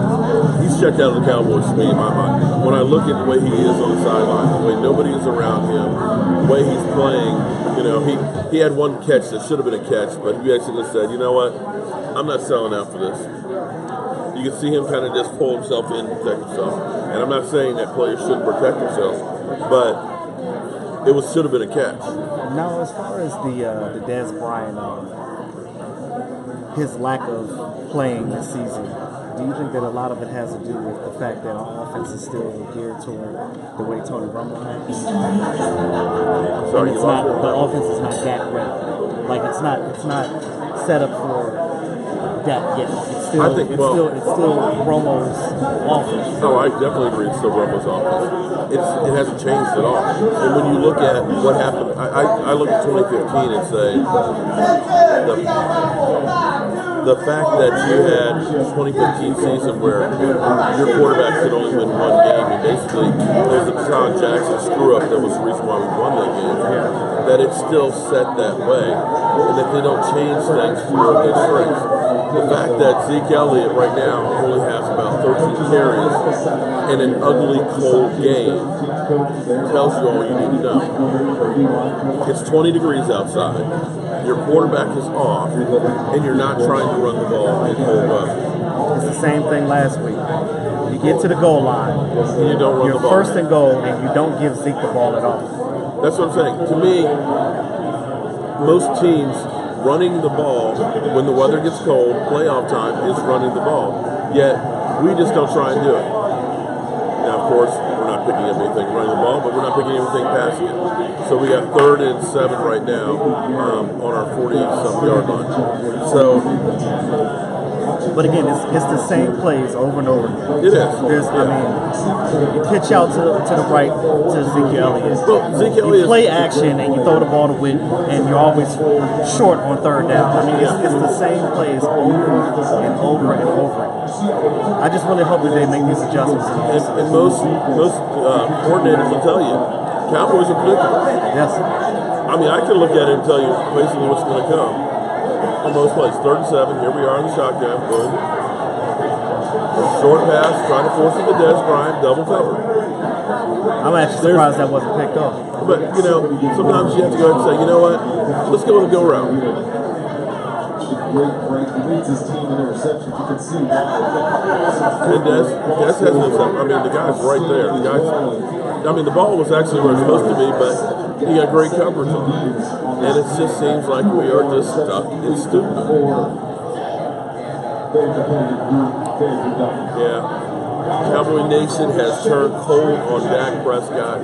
We just have everybody who says he's a bum, get him out of here. I don't understand why everybody's down. Fumble. Well, because quarterback's easy got to blame. It always has been. It's basically Dak Prescott has replaced Tony Romo as the most scrutinized player in the NFL. And they always say, when you're the quarterback of the Cowboys, You know, right. you're either going to get praised or you're going to get You're going to get buried. Yeah. And right now, the team has failed this year. He's getting buried. But, you know, it is what it is. now we're on commercial break. Seahawks kicker is the reason why we have to root for the Panthers now. Well, at this point, we got to figure out who we're rooting for the playoffs. This hurts me, and this is going to sound terrible, but I have been to too many Super Bowls watching other teams that it pisses me the hell off. I've seen New England play in too many of them. I've seen the Eagles in the Super Bowl and haven't seen the Cowboys. I've seen the Giants in two. But like that conversation we had yesterday when I told you, I've seen teams do more with less. Everybody does. So there's no reason why we can't do these things. I watched the Steelers offense and what Ben Roethlisberger does. Ben Roethlisberger go a whole half, ice cold, and be down 15 to 18 points and come back and win the game. Yeah, well, I tell you what, he's had a couple of picks in this game here right now. They're only up about 21-14 over Cleveland right now. Well, Steelers playing their backup. Ben's not playing. I think they got Okay.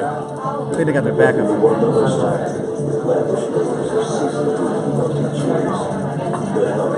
You've got the Redskins trying to get back in this game 15-10 against the Giants.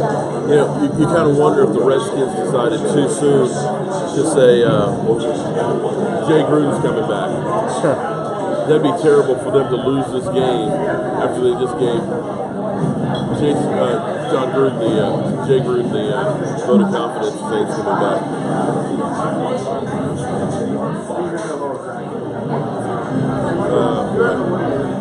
So the question is Cowboys out of it. I can't root for the Eagles. Sorry. Just can't do it. Because, you know, people are like, why, you know, the Eagles fans to me are saying, well, why couldn't you root for somebody in the division? Eagles fans, did you root for the Cowboys in the playoffs? Did you? Did you really? Not at all. Okay. Because I know some Eagle fans, and I know there's no way in the world they do. I'm actually going to say Minnesota. I'm going to root for Minnesota to have a home Super Bowl. The because of Mike Zimmer is actually a former Cowboy coach, a nice guy, and they've got some good players. I'm going to root for Minnesota from the NFC, and I'm going to root for Jacksonville because of Calais Campbell. Calais, to me, is a generational type of a player, a guy who gets it on and off the field, and I would love to see him finish his career with the ring. And I cannot stand New England or their fans, because New England fans are worse than Eagle fans, believe me. I agree. They are the most obnoxious ones out there. Okay, Eagles got the ball 2nd and 7 from their 6-yard line. So it's going to be 3rd and 3.5 from their 9-yard line. Jalen Smith will tackle. Now, what would if I told you in the beginning of the season that Jalen Smith was going to play in 16 games And be the leading tackler. and would be the healthiest linebacker that the Cowboys had? I would have told you were crazy. At the end of the season. He says he's back to elite. Now, I would say this. I'd say he can stay on the field, but I'm not ready to say he's elite. No, not yet. He's making tackles, but a lot of the tackles he's making, he's being carried. He cannot deliver the blow just yet. And as far as pass coverage, I still believe he's a liability because he can't plant his foot and go. But I'll be honest with you. I love his passion. You cannot doubt his passion. I mean, he's got more passion than a lot of the players out there. He's one of the few players you actually see fired up, making plays out on the field. Everybody else is kind of like, yeah, okay. But he still has a lot of rehab to go. I'm curious to find out how close that foot will actually go with that drop foot to being 100%. If he had all of the body parts to be able to play, oh, he'd be lights out. But the question will be is how close will that get to 100%? I'm actually worried about losing Anthony Hitchens. Hitchens will be hard to re-sign, but Hitchens has had a lot of nagging injuries this year. So we'll have to wait and see how that goes. He's another one that's he'll play through injuries. You know, you got some players that are like, oh, I hurt my toe or I hurt my finger, and they'll go sit on the sideline. Not faulting Orlando Scandrick for anything, but you know, there's players out here that they say I don't want to put bad tape out there, but Anthony Hitchens has played with bad backs, bad knees, and he's come out there and still been the leading tackler in the game. And despite his injuries. He fell for the first down. Okay. Boy, I talk about games that are a throwback game. This is like throwing it back to the 60s here. The Eagles are on their 14-yard line, and we have literally about 125 yards of offense or less for each of the teams. This has just been an ugly, ugly game. I guess fitting for the Cowboys season, just being ugly. But yeah, Scandrick, I don't think he's going to be re-signed by the Cowboys, so I think they're going to go with the usual bit. He may even retire. You never know. That's a possibility. Cowboys are blitzing. Good play by the defense. Okay. Jordan Lewis. Yeah. I feel good about the young guys that we have in the secondary right now, that they are beginning to learn.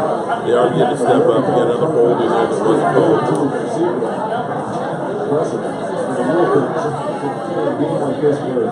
Basically it's going to be whoever scores this game will end up being the winner on this one. Nothing like getting photobombed, is it? Right. Okay, and here we go. 2nd and 9 from the Eagles' 15-yard line. Get a sack here? Defense again. Good coverage. Everybody talks about how bad Dak's played, but it's not like the Eagles quarterbacks have actually done anything either. Well, they are playing their 3rd straight quarterback. The big thing that I actually want to ask and wonder about, because nobody has talked about it, because we know Dak Prescott's still playing that glove in his hand. The question is how bad is that hand? That hand could be in a lot worse shape. It's still bothering me, and I will tell you this: the cold is not making it any better. And that's one of those things that you have to look at. As Des Bryant says, well, I've been battling tendonitis all season, and that's made a difference for him. Has that hand? Does he have full grip of the ball right now? And is that affecting his passing as well? I believe it is, but Dak's not going to complain about it. Oh, wow. What a run. And here, wow. Jeff Heath, that was a terrible angle. That may be the play of the game. The scramble by the Eagles quarterback. From the 3rd string quarterback. Yeah, 3rd string quarterback, yeah. I got to tell you, he's looked better than Nick Foles. Yeah, I agree.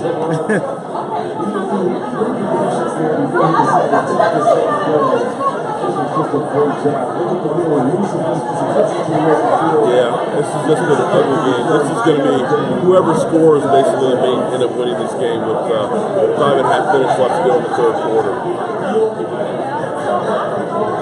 You know, it doesn't matter. You know what? You have to look at. We're not blaming his hand. We're just saying that his hand does affect all of these what's things, going on in the game. Hands, receivers, blocking, sophomore year, lack of play calling, all things contribute. It may not be the sole reason, and it may be that Dak Prescott's lost confidence because of the way it is. You know, we always talk about, well, Dak doesn't go deep. Well, Dak is, it's beyond his DNA to try and throw into bad coverage.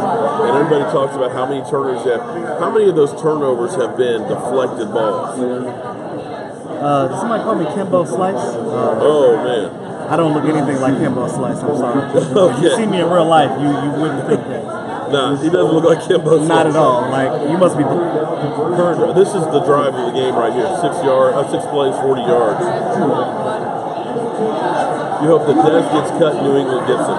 Well, I can almost guarantee that Dez Bryant will be a June 1st cut because I don't think it makes any trade for him. 1st and 10 for the Cowboys, 42. And great play by the defense. By Jalen Smith. Lost. See, the thing I say about Jalen Smith right now is, and I said this last night, if you say, Jalen Smith, I want you to blitz and go to this point, he can get there. But it's the problem is when he has to put his foot in the ground and has to make a move that he can't push off of. Great play by him. He went straight upfield, 5-yard loss on that play, putting him in 2nd and 15.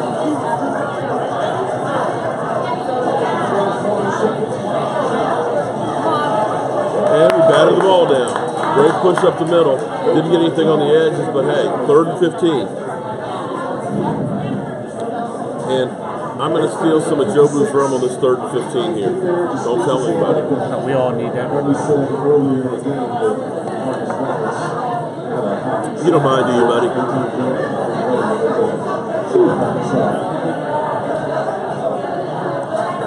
Well, Chris, here's the thing I will say. Last offseason actually didn't seem like it was that long. You've got the playoffs till February 3rd, I believe, the Super Bowl. The league year starts in March, so really it's only. There we go. Defense holds them again. Byron Jones. You basically have a month between the Super Bowl and the league year starting. We'll be talking about changes as far as offensive coordinators, defensive coordinators possibly. Maybe we'll throw a wild card out there, and Jerry Jones gets a hair up his ass and fires Jason Garrett. You know, Jerry Jones likes to be in the news. He'd really be in the news. He might break the internet if he fired him because it would be exactly what people don't expect, and that's Jerry Jones doing what people don't expect. So maybe there's hope. Tomorrow is Bloody Monday. We just got to ride it out and see what happens. I'm not holding up hope. I'm not giving up on that yet. You see, with Jerry, you can't take anything. You can't even take what he says as factual because Jerry Jones will give you an impression that he's going to go one way and then totally do something different. He's known for true.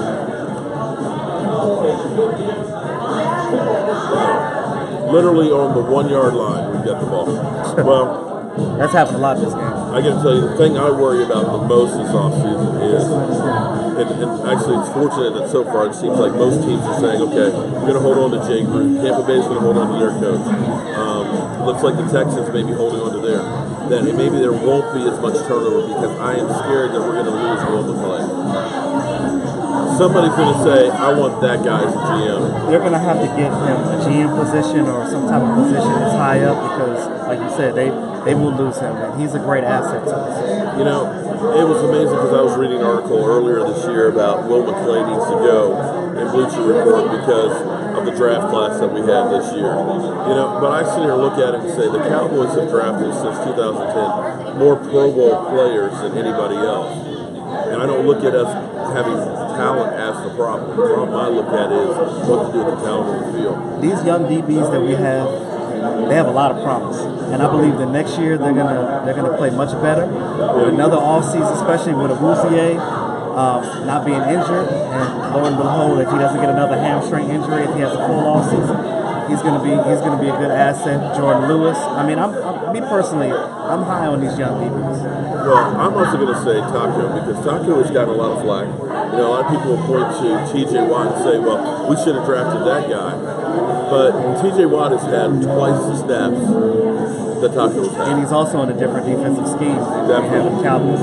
People don't realize that. So, you know, Taco right now, before this game, had 3 sacks. He had about 17 tackles. Not the worst rookie season we've ever seen. But he was raw coming in here, and hopefully, you know, he has more playing time in the future. He learns a few more moves. His spin move basically needed to be started all over. The spin move he had in college just won't work. It's not going to work in it. But give it some time, I think that he's going to be actually productive. I mean, Marcus Lawrence, his rookie year, he spent most of it injured and didn't do much really until the playoffs against the Lions. So I'm even hopeful about that guy. Switzer has done not bad with kickoff returns, with the exception of that one fumble that was, I think, a season changer against Atlanta. That to me was the moment that the season went south. Had we not turned over the ball there, I believe we might have had that game against the Rams, but you know, hindsight's 2020. So I feel better about our draft picks as the season's going on. First down on the 1 yard line. Let's see if we can get out of the end zone. Oh. Zeke Elliott gets hit in the backfield and spins ahead for 4 yards, getting us to about the 4.5 yard line. Let's give me some breathing room. Now, what you were saying about Taco, you know, everybody says, okay, well, he was a first-round draft pick. You know, everybody wants their first-round draft picks to, you know, be there and exceed expectations their first year. And I agree. But you look at where we drafted him at. You know, we were, what, 27? Picks in 27? I mean, he's technically a second-round pick in a lot of people's eyes. Give him another year to develop. I mean, like I said, I see some promise in him. He would definitely do better. Well, He's not going to come out and be DeMarcus Ware. Even DeMarcus Ware wasn't DeMarcus Ware. You know what I mean? Like, in my mind, what you have to understand is the Cowboys reached for him. I'm not going to say that he was deserving of that pick, but the way the draft was going, defensive pass rushers were going off the board quickly. And the Cowboys looked and said, if we wait till the second round, there's really going to be nothing left. So they kind of reached for Taco and said, you know, we have a better chance of getting cornerbacks and stuff later in the round. So let's try and get this guy. He's raw, but he's a guy who we think down the road fits our bill. We got a first down. Okay. Dak Prescott completed a pass. I know you guys are going to go ahead and say Dak sucks. I know it. That I'm delusional. That I'm hanging on these balls and everything else. But it's an ugly game that we're still in. So on the road. So there's that. But Urban, people forget that this is Dak's second year. You know what I mean? Like, he has a development quarterback. I mean, Tony Romo didn't play. Right, until his 5th year. Exactly. So, I mean, Troy Aikman, his first 3 years. And people say, oh, well, Troy Aikman didn't have a team, they were rebuilding, yada, yada, yada. Okay. Well, flag down. Holding that play, I'll be holding him back him up. But Irvin, you told me that you guys are going to be doing some other stuff. You're going to be developing a channel and doing some broadcasts. Tell us about some of that. Yeah, well, I'm actually working on my channel. I'm in the process of moving into a new home. That's been my hold up. After the new year next week, me and my wife will be in a new home, and my homegirl Kelly here, we will start our podcast as soon as that comes up, and I will be linking with Mark too, and once I get that established, I will let you guys know, so we can make this Cowboys fandom even bigger and better. You guys will see more of me, whether you like it or not. But like I said, it's all positive here. You know, we're trying to spread the good mojo about the Dallas Cowboys, and like I said, once we get that started up, we'll keep you guys informed. You know, I'm seeing some of these comments, and we're definitely, hopefully, going to be building and doing some stuff together. There's actually a lot of Dallas Cowboy fans here in the D.C. metro area, and we're looking to do some autograph signings and doing a lot of great stuff with fans. But We're actually going to be Kelly and I. We're actually going to be interviewing Kayvon Frazier in the off season. He's actually going to come here to the DMV, so that's going to be good for us too. We're going to get that up, and like I said, before all that happens, we're going to get all the fans involved and just continue to make this bigger and better for the DMV and for throughout the Cowboys nation. Well, LT, I can't disagree with you on that one. That this is literally the ugliest football game. Second and 22. Bryce Butler. Bryce Butler. Oh, wait, okay. All right, Dak haters, please tell me, please say negative stuff about it. He can throw the ball, but they just got to catch it. How about that? Well, when people are open. But I was trying to say before that it's beyond Dak's DNA to try and throw to people that are open. He doesn't want to turn over the football. That's one thing Tony Romo would let it fly, and if it's interception, I'm going to keep launching it. That's the gunslinger mentality.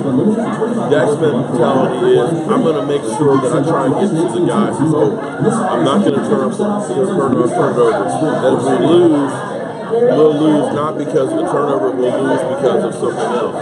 So, what I believe too, if Dez stays on this team, I believe that him and Dak need to have some type of clinic in the offseason, work on their chemistry.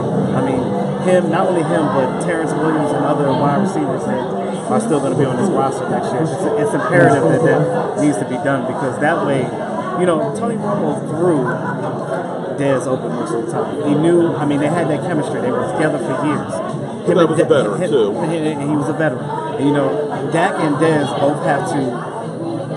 They have to gain that chemistry with each other. They don't have it quite yet. But, again, that's going to take time too. But I believe in the offseason they need to work on that together.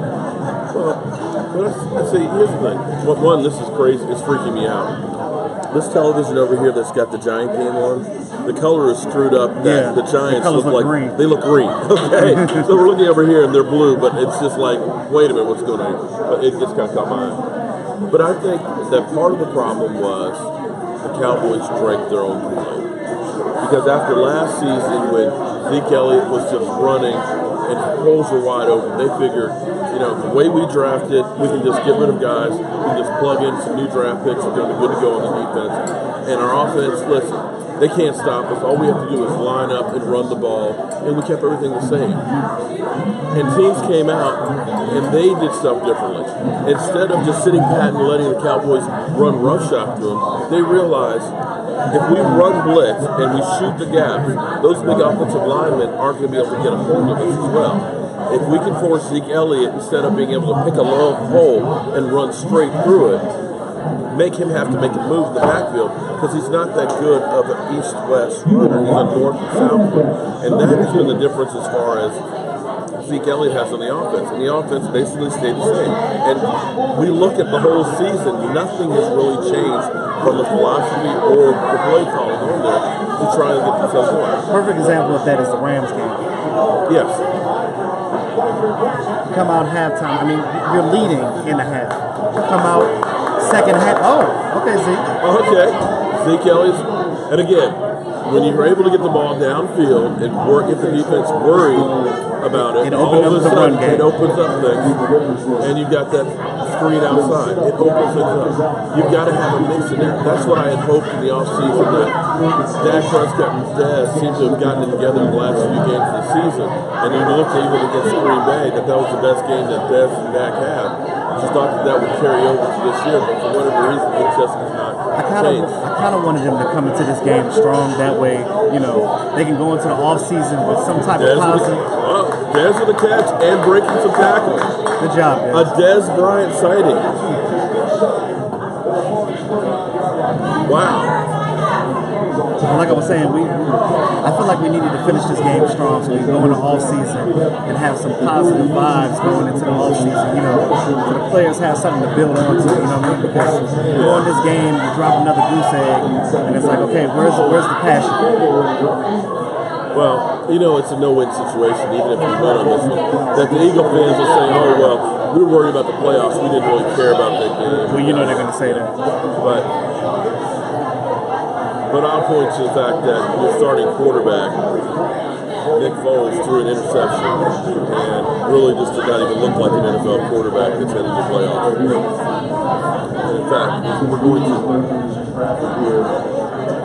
the camera just a little bit here. Still 0-0. Okay, so we can get a little reaction shot here. No points on the board. So we can get a little reaction here and see how our Eagle fans are doing. All right, so first down. I'm sorry, 2nd and 9. First team score win, you may be right about that. Any team scores, I think it's going to be over with. There's 13 minutes and 1 second left to our season. And the Eagles, the pass rush hasn't slowed down any. I mean, literally, we're not even getting hands on guys on the pass rush. You know, our Great Wall of Dallas has been non-existent this year. It's been decimated. Jonathan Cooper went down. Tyron Smith's not even playing. Like All right, 3rd and 9. We need to at least pick up a few yards here and try and make it a better field goal kick. We're right now on the 28-yard line. It'd be great if we could get a first down and get a touchdown. Because I honestly believe that the game would be over if that were the case. Here we go. Back. Going deep. Trying to back shoulder. There's a flag down. What's the flag? Please don't be holding. Please don't be holding. Please don't be holding.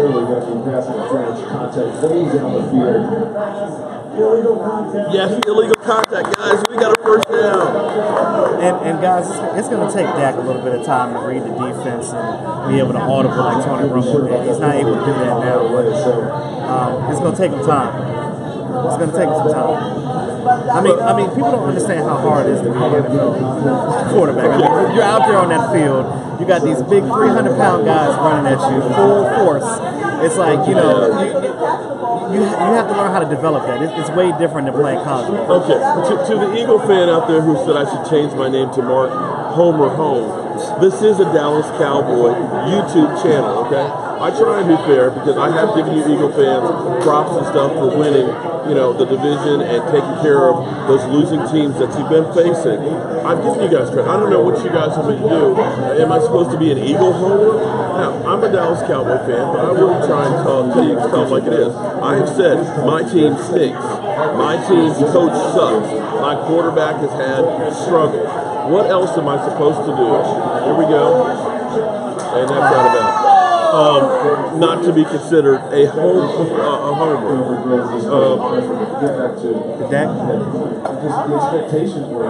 that the Eagles fan or a girl or a guy?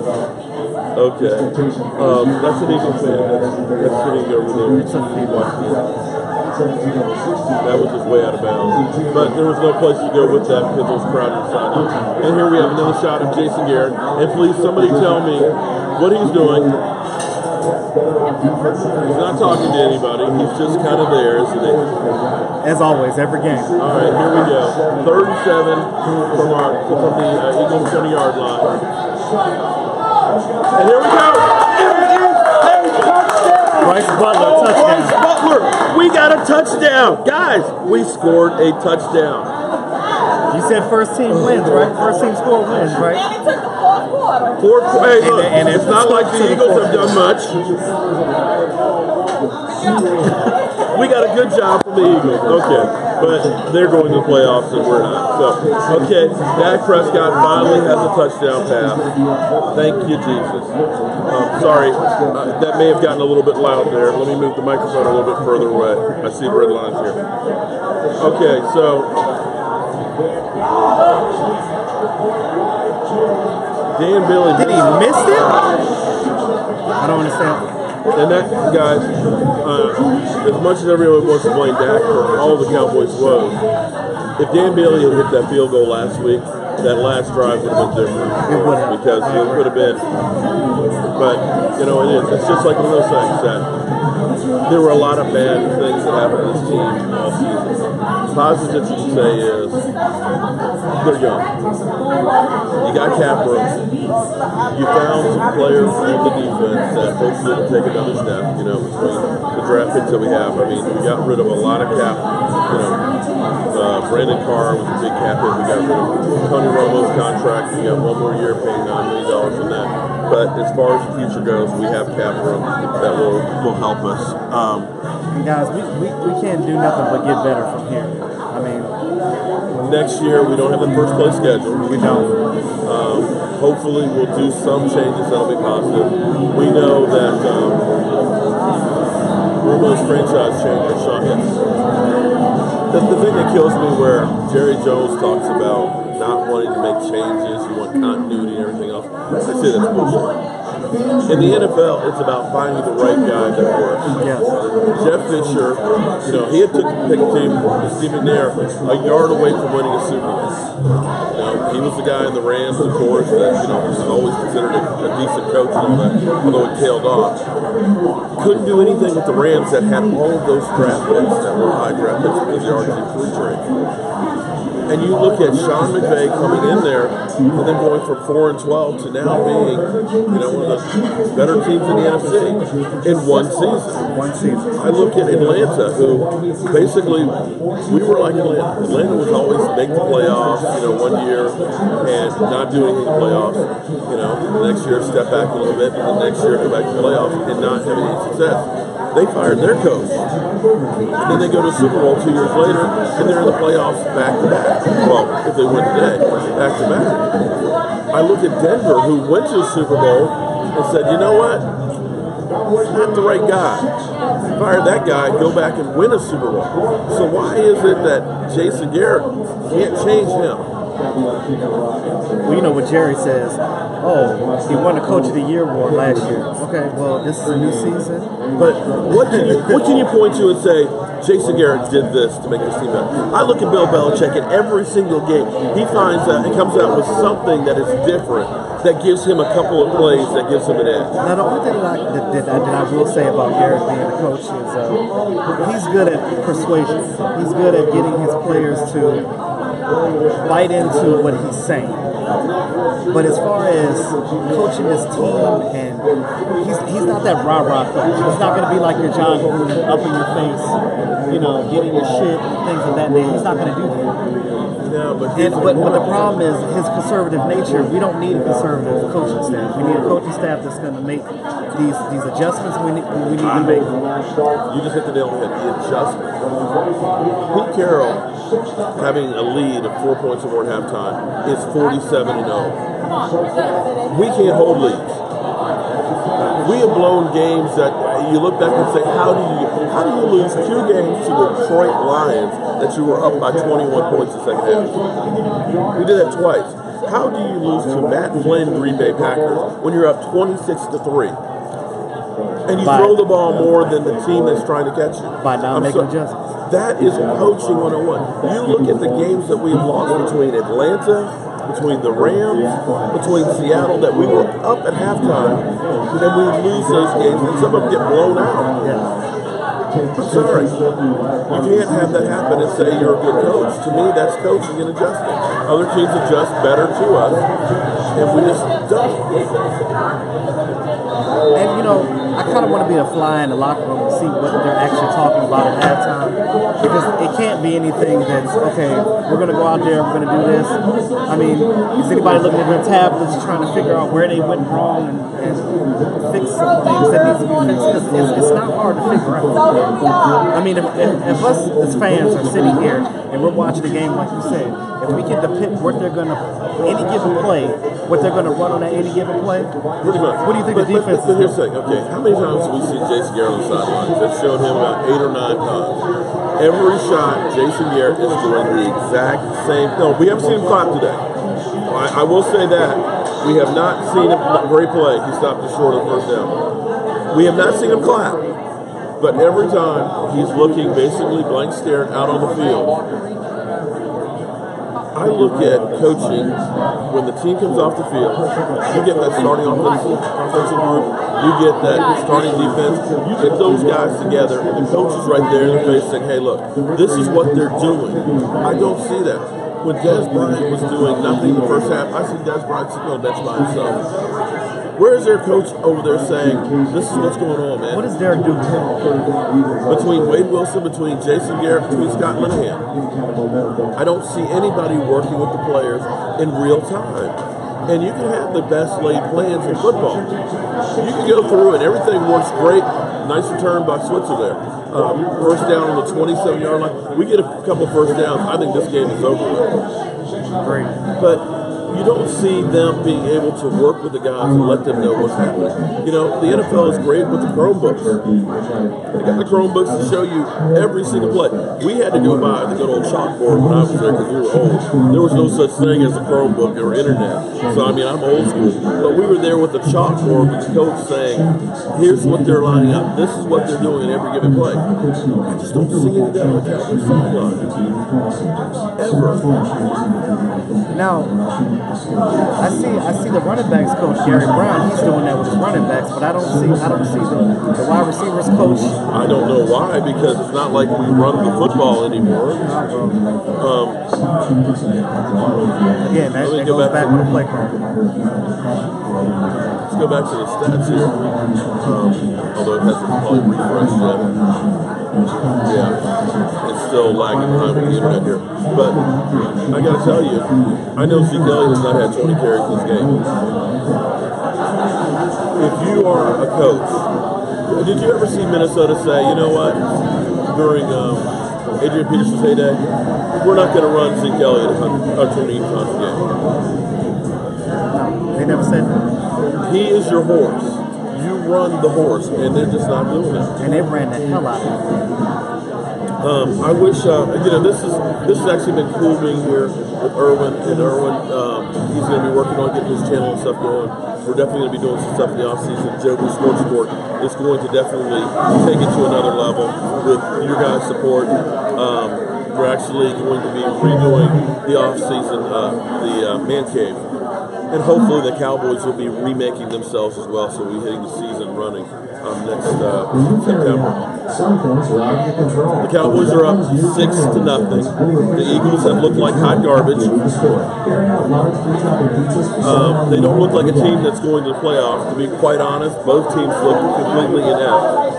But we do have a lead, so maybe we'll go into the offseason feeling better about ourselves, knowing that we're losing a couple playoff spots. But it is what it is. Well, let's go back to the Dan Bailey thing. Do you think that he's still suffering from that injury? Yeah, well, you know, this time of year, everybody's injured. The question is just how severe. And guys will play. I know, from my personal experience, that, you know, I tore my ACL.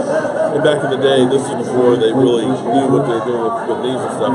The scope had just come around. I was taken out on a stretcher on Friday. They looked at my leg and said, okay, you know, you need to stay off a few days and come back and look at it. Monday, I was actually out on the track trying to run.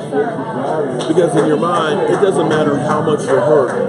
If you can get out of bed, you're going to play. Exactly. So that doesn't mean that these guys are 100%, because I guarantee you that nobody out there is 100%. So Dan Bailey, having the severity of that groin, it's still bothering him. And anybody that's played organized football knows that. You know, I played high school. I played a year in the Arena League. And I mean, like I said, I tore my ACL as well. But again, when I played, it was different. Yeah. Can I get you a drink or anything while we're here?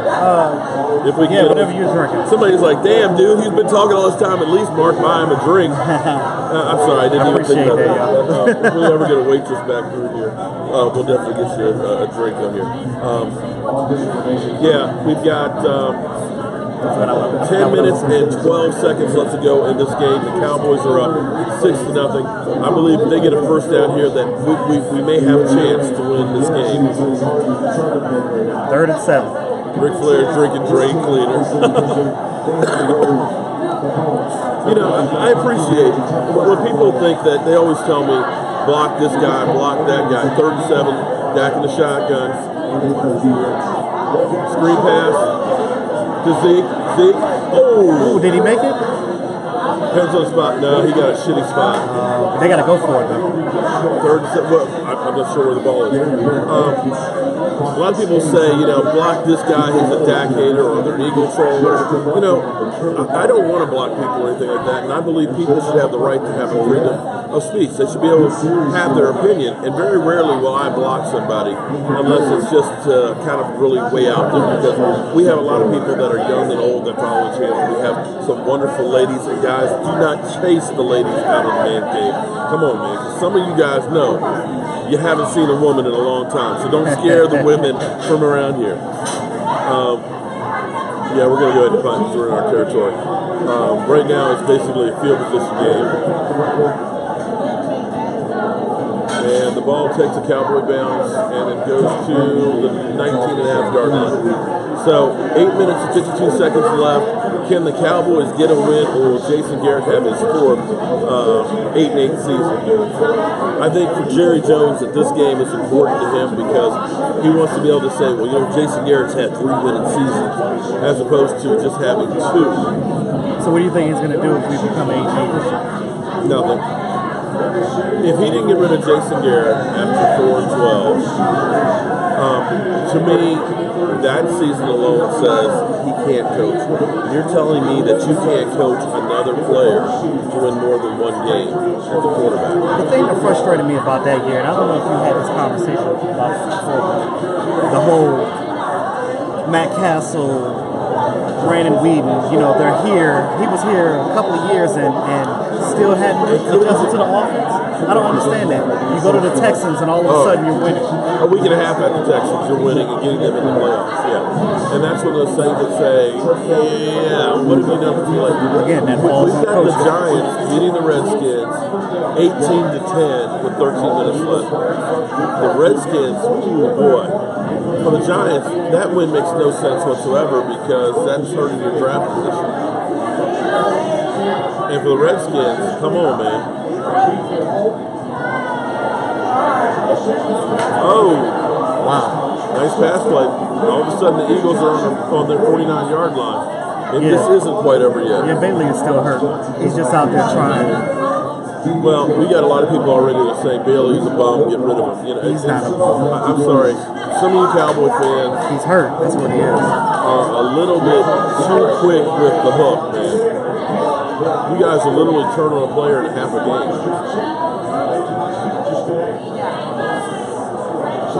Did you see the hold right there? Literally around the guy's neck. If they didn't call that, I'm going to call New York myself. That better be a hold on the offense right there. He literally had my man around the neck like this. I'm like, come on, man. Well, that's why DeMarcus Lawrence said what he said in the locker room. Yeah. Good Lord. Let's watch the replay on here. Okay, boom. Right here. Yeah, all over Neal. Over Neal. It could have been a face mask because he literally was holding it by the helmet. Oh, my God.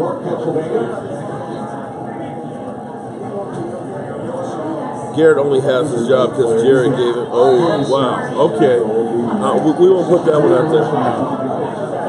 Marcus getting the handy. Okay. All right. Some of these comments from some of you people, I got to tell you. Your fans are hilarious, man. Get Anthony Brown out there or we lose. Anthony Brown made a hell of a play earlier. A couple of them, actually. Wow. Sean Lee, good job. Sean Lee. See, that is something that is lost because Sean Lee did a tackle the way a tackle is supposed to be done. I believe that the collective bargaining agreement, with the lack of actually practicing, has actually made it so there's more injuries in the NFL. When you look at that, that was the way we were taught how to tackle. Sean Lee came in, put his face in the guy's chest, head up, wrapped his arm around it, and drove through the guy. Too many times today now you see defensive backs and safeties just trying to do a headhunt. Let me just hit the guy real hard and knock it down. And that's how guys are getting hurt. Well, like you said, because of the CBA rules, they're not allowed. They're not tackling in practice. So they're going 40% in practice during the week, and then got to go out there on game day and go 100%. And then what happens is they have the lack of discipline. They're not tackling correctly, and they're hurting themselves. And that's why all these hamstring injuries are coming. All right, 3rd and 7. Let's see if our Cowboys can stop it. Yes, I'm stealing Joe Booth's wings.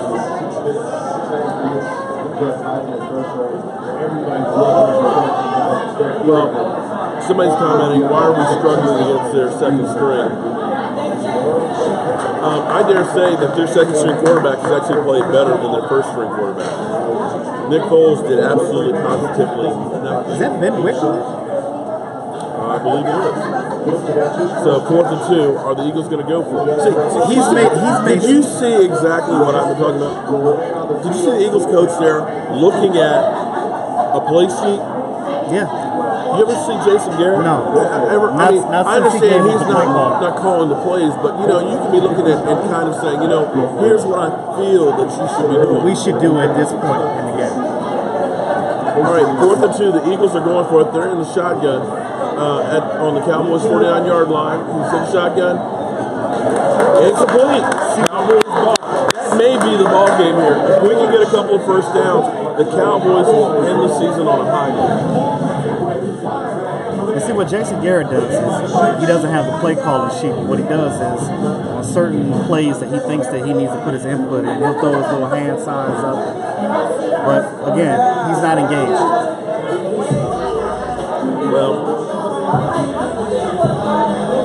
Well, if we win this one, at least we can say we went 5-1 in our division. And of course, Jerry Jones is going to say we still had a winning season. Close. We were so close. Jason Garrett, we had Zeke Elliott out, but Jason Garrett, he righted the ship, and we were so close. We ended up 9-7, and most years, that would have gotten you to playoffs. But this year was just kind of a special year. The NFC was just good, but we trust the process. We believe that we're doing the right thing with Jason Garrett, and we're just going to continue to go because that's the Cowboys way. And that's exactly the conversation we're going to have. It's going to be, Looks like I found my co-host. Hey, you know what? You never know. I got to tell you. We don't live too far away from each other. Never know. I love doing, believe me, this has been an incredible year for me doing this. This channel has grown since the beginning of last year. And I never envisioned actually doing live streams during games or even doing as many videos and stuff that I've done.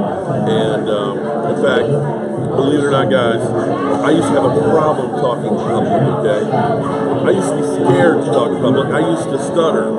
But the course of doing this, and actually I think doing Joe Boo, which is the crazy thing, of having Joe Boo as the front and center in front of the camera and me being behind it, gave me confidence to say, you know what, I can do this. And I will never, ever put down anybody who tries to do this, because this is not easy. No, it's not. You have to have a tough skin, because I have been called everything but a child of Jesus, okay? And some of the comments you get from people are cold. You'll go through, you'll sit here and you'll work and do a video and you'll swear that this thing is gold. I know people are going to love this. You put it out there and you get 2 views. And it's hard. So anybody that goes out there and wants to try and do a channel, hey, I say God bless you, and I'll do anything I can to help somebody out there to try and start, because I know how hard it is. And as Cowboy fans, in fact, as in all bloggers out there, we should look out for each other and try and work together, because, we work hard to give you guys a great product, and we can only get better by working together. So when Erwin starts his channel, anytime he wants me on, or if he wants me on my show, I am more than happy to be there with him and to try and help him grow. And shout out to Law Nation. I mean, he's out here breaking down film. And, Law. I mean, I love his videos as well. And Mark, I've been following you for close to a year now, and I've seen you progress. Like how you were saying, your videos, every time you make a video, it's better and better. There we go, Zeke for another. See, this is what kills me. 5 yards, first down, 5 yards. You get 2nd and 5, 2nd and 4. It's a whole lot different than when you're going out there 2nd and 10. Or we end up having a holding call, like we did in last week. Instead of being 2nd and goal from the 2, it ends up being 2nd and goal from the 12. It's a whole different play calling scheme. But, I'm sorry, I didn't mean to kind of interrupt you on that one, but shout out Law Nation. Law Nation has, for me it's easy. I can go through, and I basically am giving you updates. There you go, first down. There's Bryant. First down, Dez. 4 minutes to get the 6th one. I can do an update. It's easy for me to do a video anywhere and wherever I go. Law Nation, what he does, breaking down film and doing it takes him hours upon hours to do that, to be able to put out a video. And he got flustered earlier this year because it's hard because the NFL will shoot you down. And it's not so bad if the NFL will shoot you down and take the monetization out of it. When they go ahead and just block a video, you go through and spend that kind of time because we all have regular jobs. Here we go. Another couple of yards here with Kelly.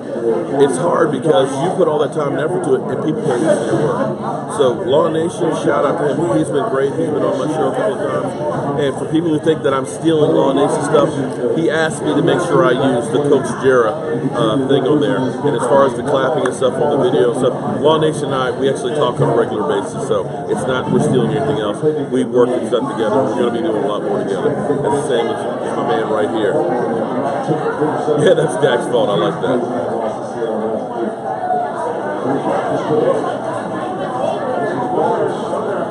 Alfred Morris is in the game. I saw somebody said John Gruden may be going to the Raiders. I mean, well, the Raiders are interested in bringing back.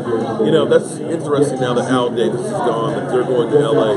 Would John Gruden be interested there? But, you know, it's always the rumors of any opening out there that John Gruden has always been the guy you want to talk to. Well, everybody wants him. He's like the Calais Campbell of coaches. Yeah, Calais, the biggest free agent last year, not only in playing on the field, but he literally was the biggest free agent. Literally. 6'8", 300 pounds, and a beast.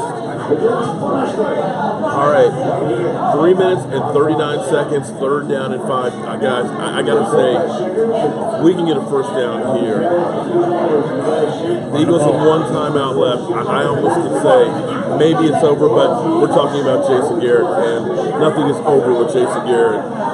They find ways to lose. All right, 3rd and 5 from the Eagles 39-yard line.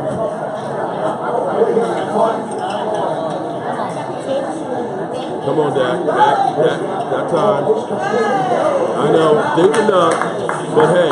Hey, it's the first down. First down, Switzer's actually showing up pretty well. I dare say that Switzer. They don't use it. That's the problem. Well, Switzer, I got to tell you, with Cole Beasley this year, 36 catches. Not anywhere near where it was last year. I don't know if he's cold or it's I haven't been watching him film like that, so I don't know if it's he's getting double teamed, but still, they double teamed Wes Walker. They did. Okay, but Wes Walker still found ways to get open. The interesting thing that a lot of people don't know that Switzer has an out in his contract. Switzer could walk if he wants to. Really? Yes. There you go. Oh.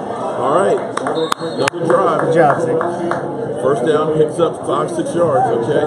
2 minutes, 45 seconds left. The Eagles only have one timeout. We're getting close to a victory here. Dak isn't better than Cuz. Yeah, for all of you out there saying, oh, go get Kirk Cousins. Kirk Cousins always has a brain fart that loses games. And Kirk Cousins is going to cost $30+ million next year. You don't want him. Yeah. Trust me, you don't want him. 2nd and 4. Boom. First down, Zeke. Oh, you mean now we're running the ball, running the football? Keep feeding Zeke. Clock is, and here's the thing: clock is still running. We are down to the 2-minute warning, with the ugliest game known to the modern era of football. This is literally set back to, dare I say, the last time the Eagles won a world championship. Not a Super Bowl. Not a Super Bowl. A world championship. This is that kind of football. It's ugly. And we have a few Eagle fans that are around, and they're actually. The great thing about this camera is you can actually do a lot of things. So we're actually looking at an Eagle fan here who's just looking at his phone. The Eagle fans have been rather well behaved today. they've been kind of quiet, so to speak, but at least they're going to the playoffs. So the question you have to ask yourself is, the Eagle fans, how are you feeling right about now going to the playoffs? For us, when we went to the playoffs and we stunk up the joint, at least during that last game, we had Tony Romo come in and look pretty good. Then we had Bud Fumble come in, and nobody expected anything from Bud Fumble except fumbles. But at least we kind of felt good during the playoffs. You guys, since Carson Wentz has gone downhill, have not looked very good at all. You guys kind of regret. Yes, Nick Foles looked great against the New York Giants, where they turned over the ball often and had a short field all game long. Last week, it did not look that good.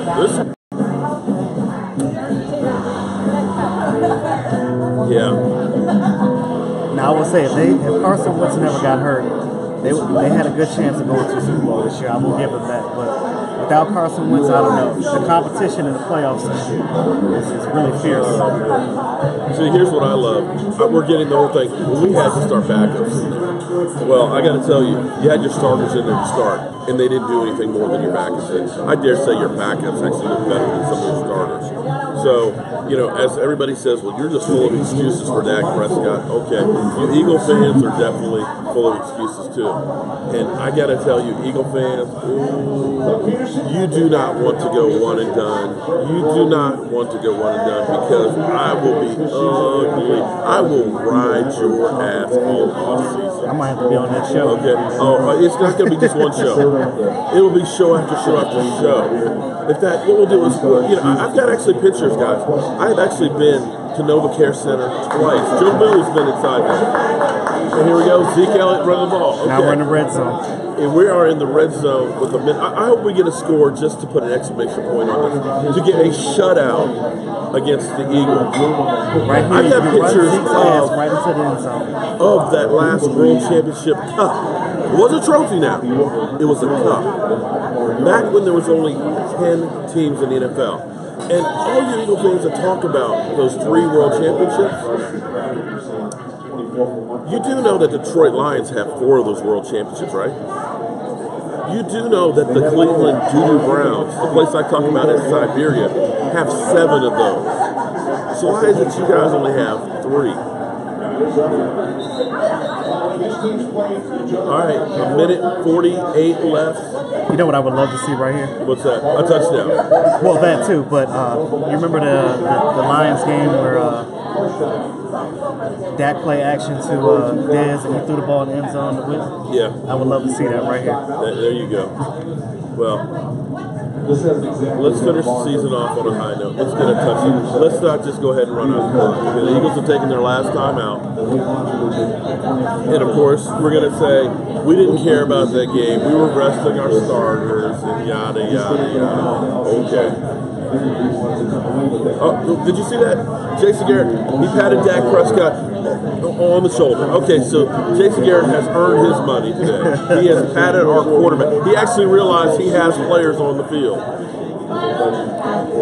And come tomorrow, you know what the press conference is going to be like. He's going to get up there, oh, I'm proud of our guys. We competed every game, and, you know, we finished the fight.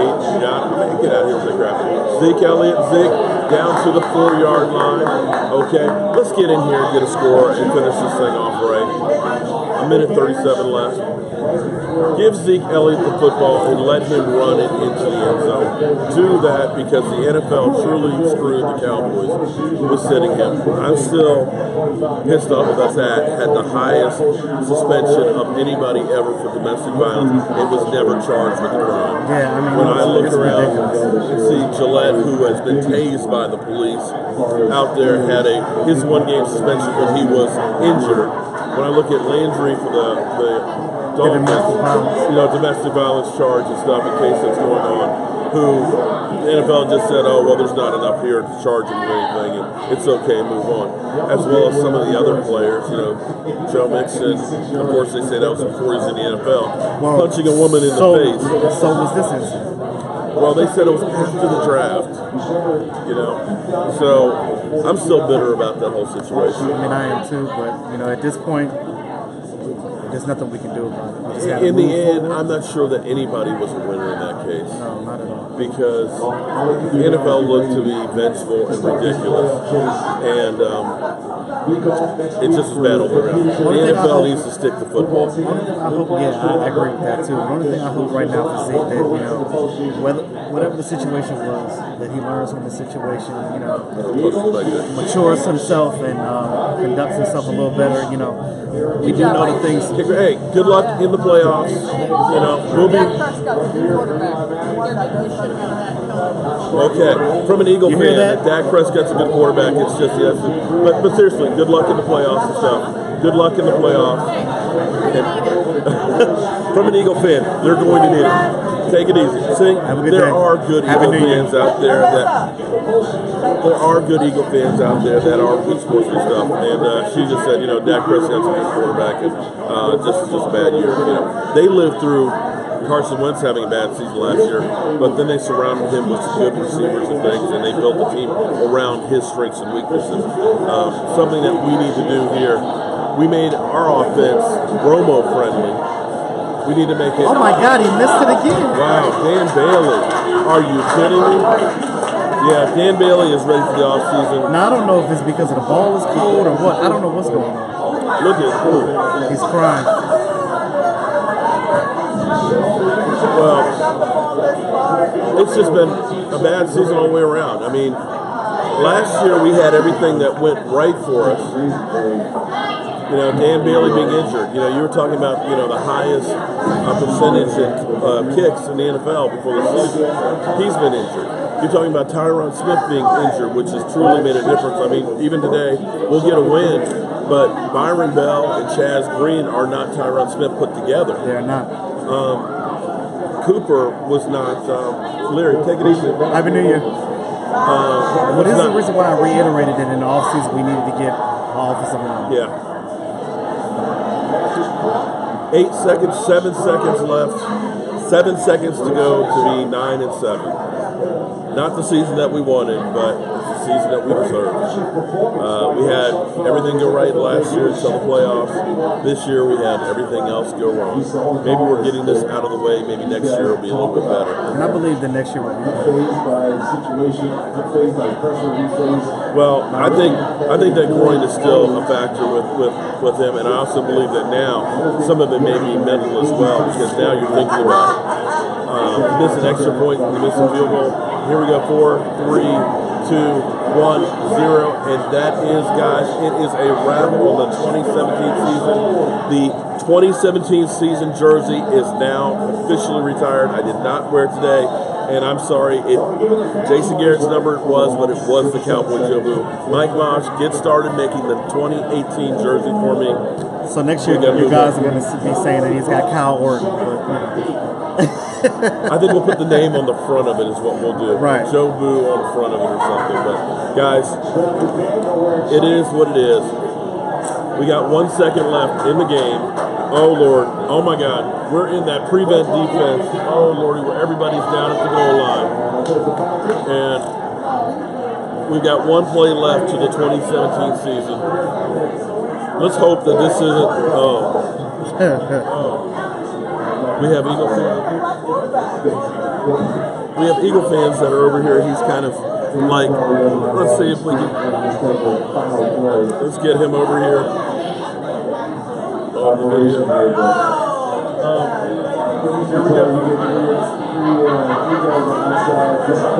He's like me. Okay. All right. So, but we got a bunch formation. Here we go. It's the good old flea flicker. Bounce it around. Yay! Yay! And we get it. Oh, who's on it? There's a lot going on right now. Has it now. And it ends up being a 40-yard. I couldn't even illustrate that for you because that play right there was ridiculous.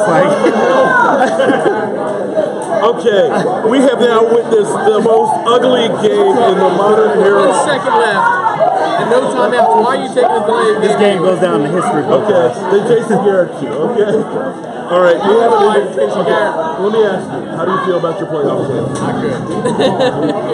You heard that from an Eagle fan. We had none of our starters today. So we made. Hold on, you got Nick Foles in the first quarter.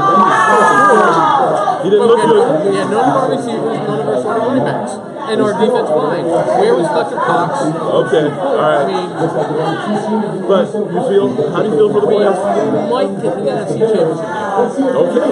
Well, we'll have to wait and see. Good luck. Okay. On that note, So we're getting excuses. Our starters weren't in. Yada yada. Okay. Well, it is what it is. Well, guys, thank everybody for joining in. I don't know if we had any super chats, but if you did do a super chat when I get home, I will end up doing a card, putting it into the list for our drawing tomorrow night. And thank everybody for support. Erwin, I'm going to buy you a drink, but we never got anybody else coming around here to hook us up. But thank you for joining the show here. thank you for inviting me. And definitely look to doing some stuff with you in the offseason. And to all the fans, I just want to say Happy New Year to all you guys. And Well, we're on Be YouTube safe right out now. there You want to tonight. say hello to the crowd? Say hello to the crowd. Tell us who you are. That's the Settles, Cowboys all the way. All right. Next year. Well, we appreciate the support, man. And we'll see you on YouTube. Thank you. All right. So that's a wrap here. I'm going to pay my bill. I'm going to get back home tonight.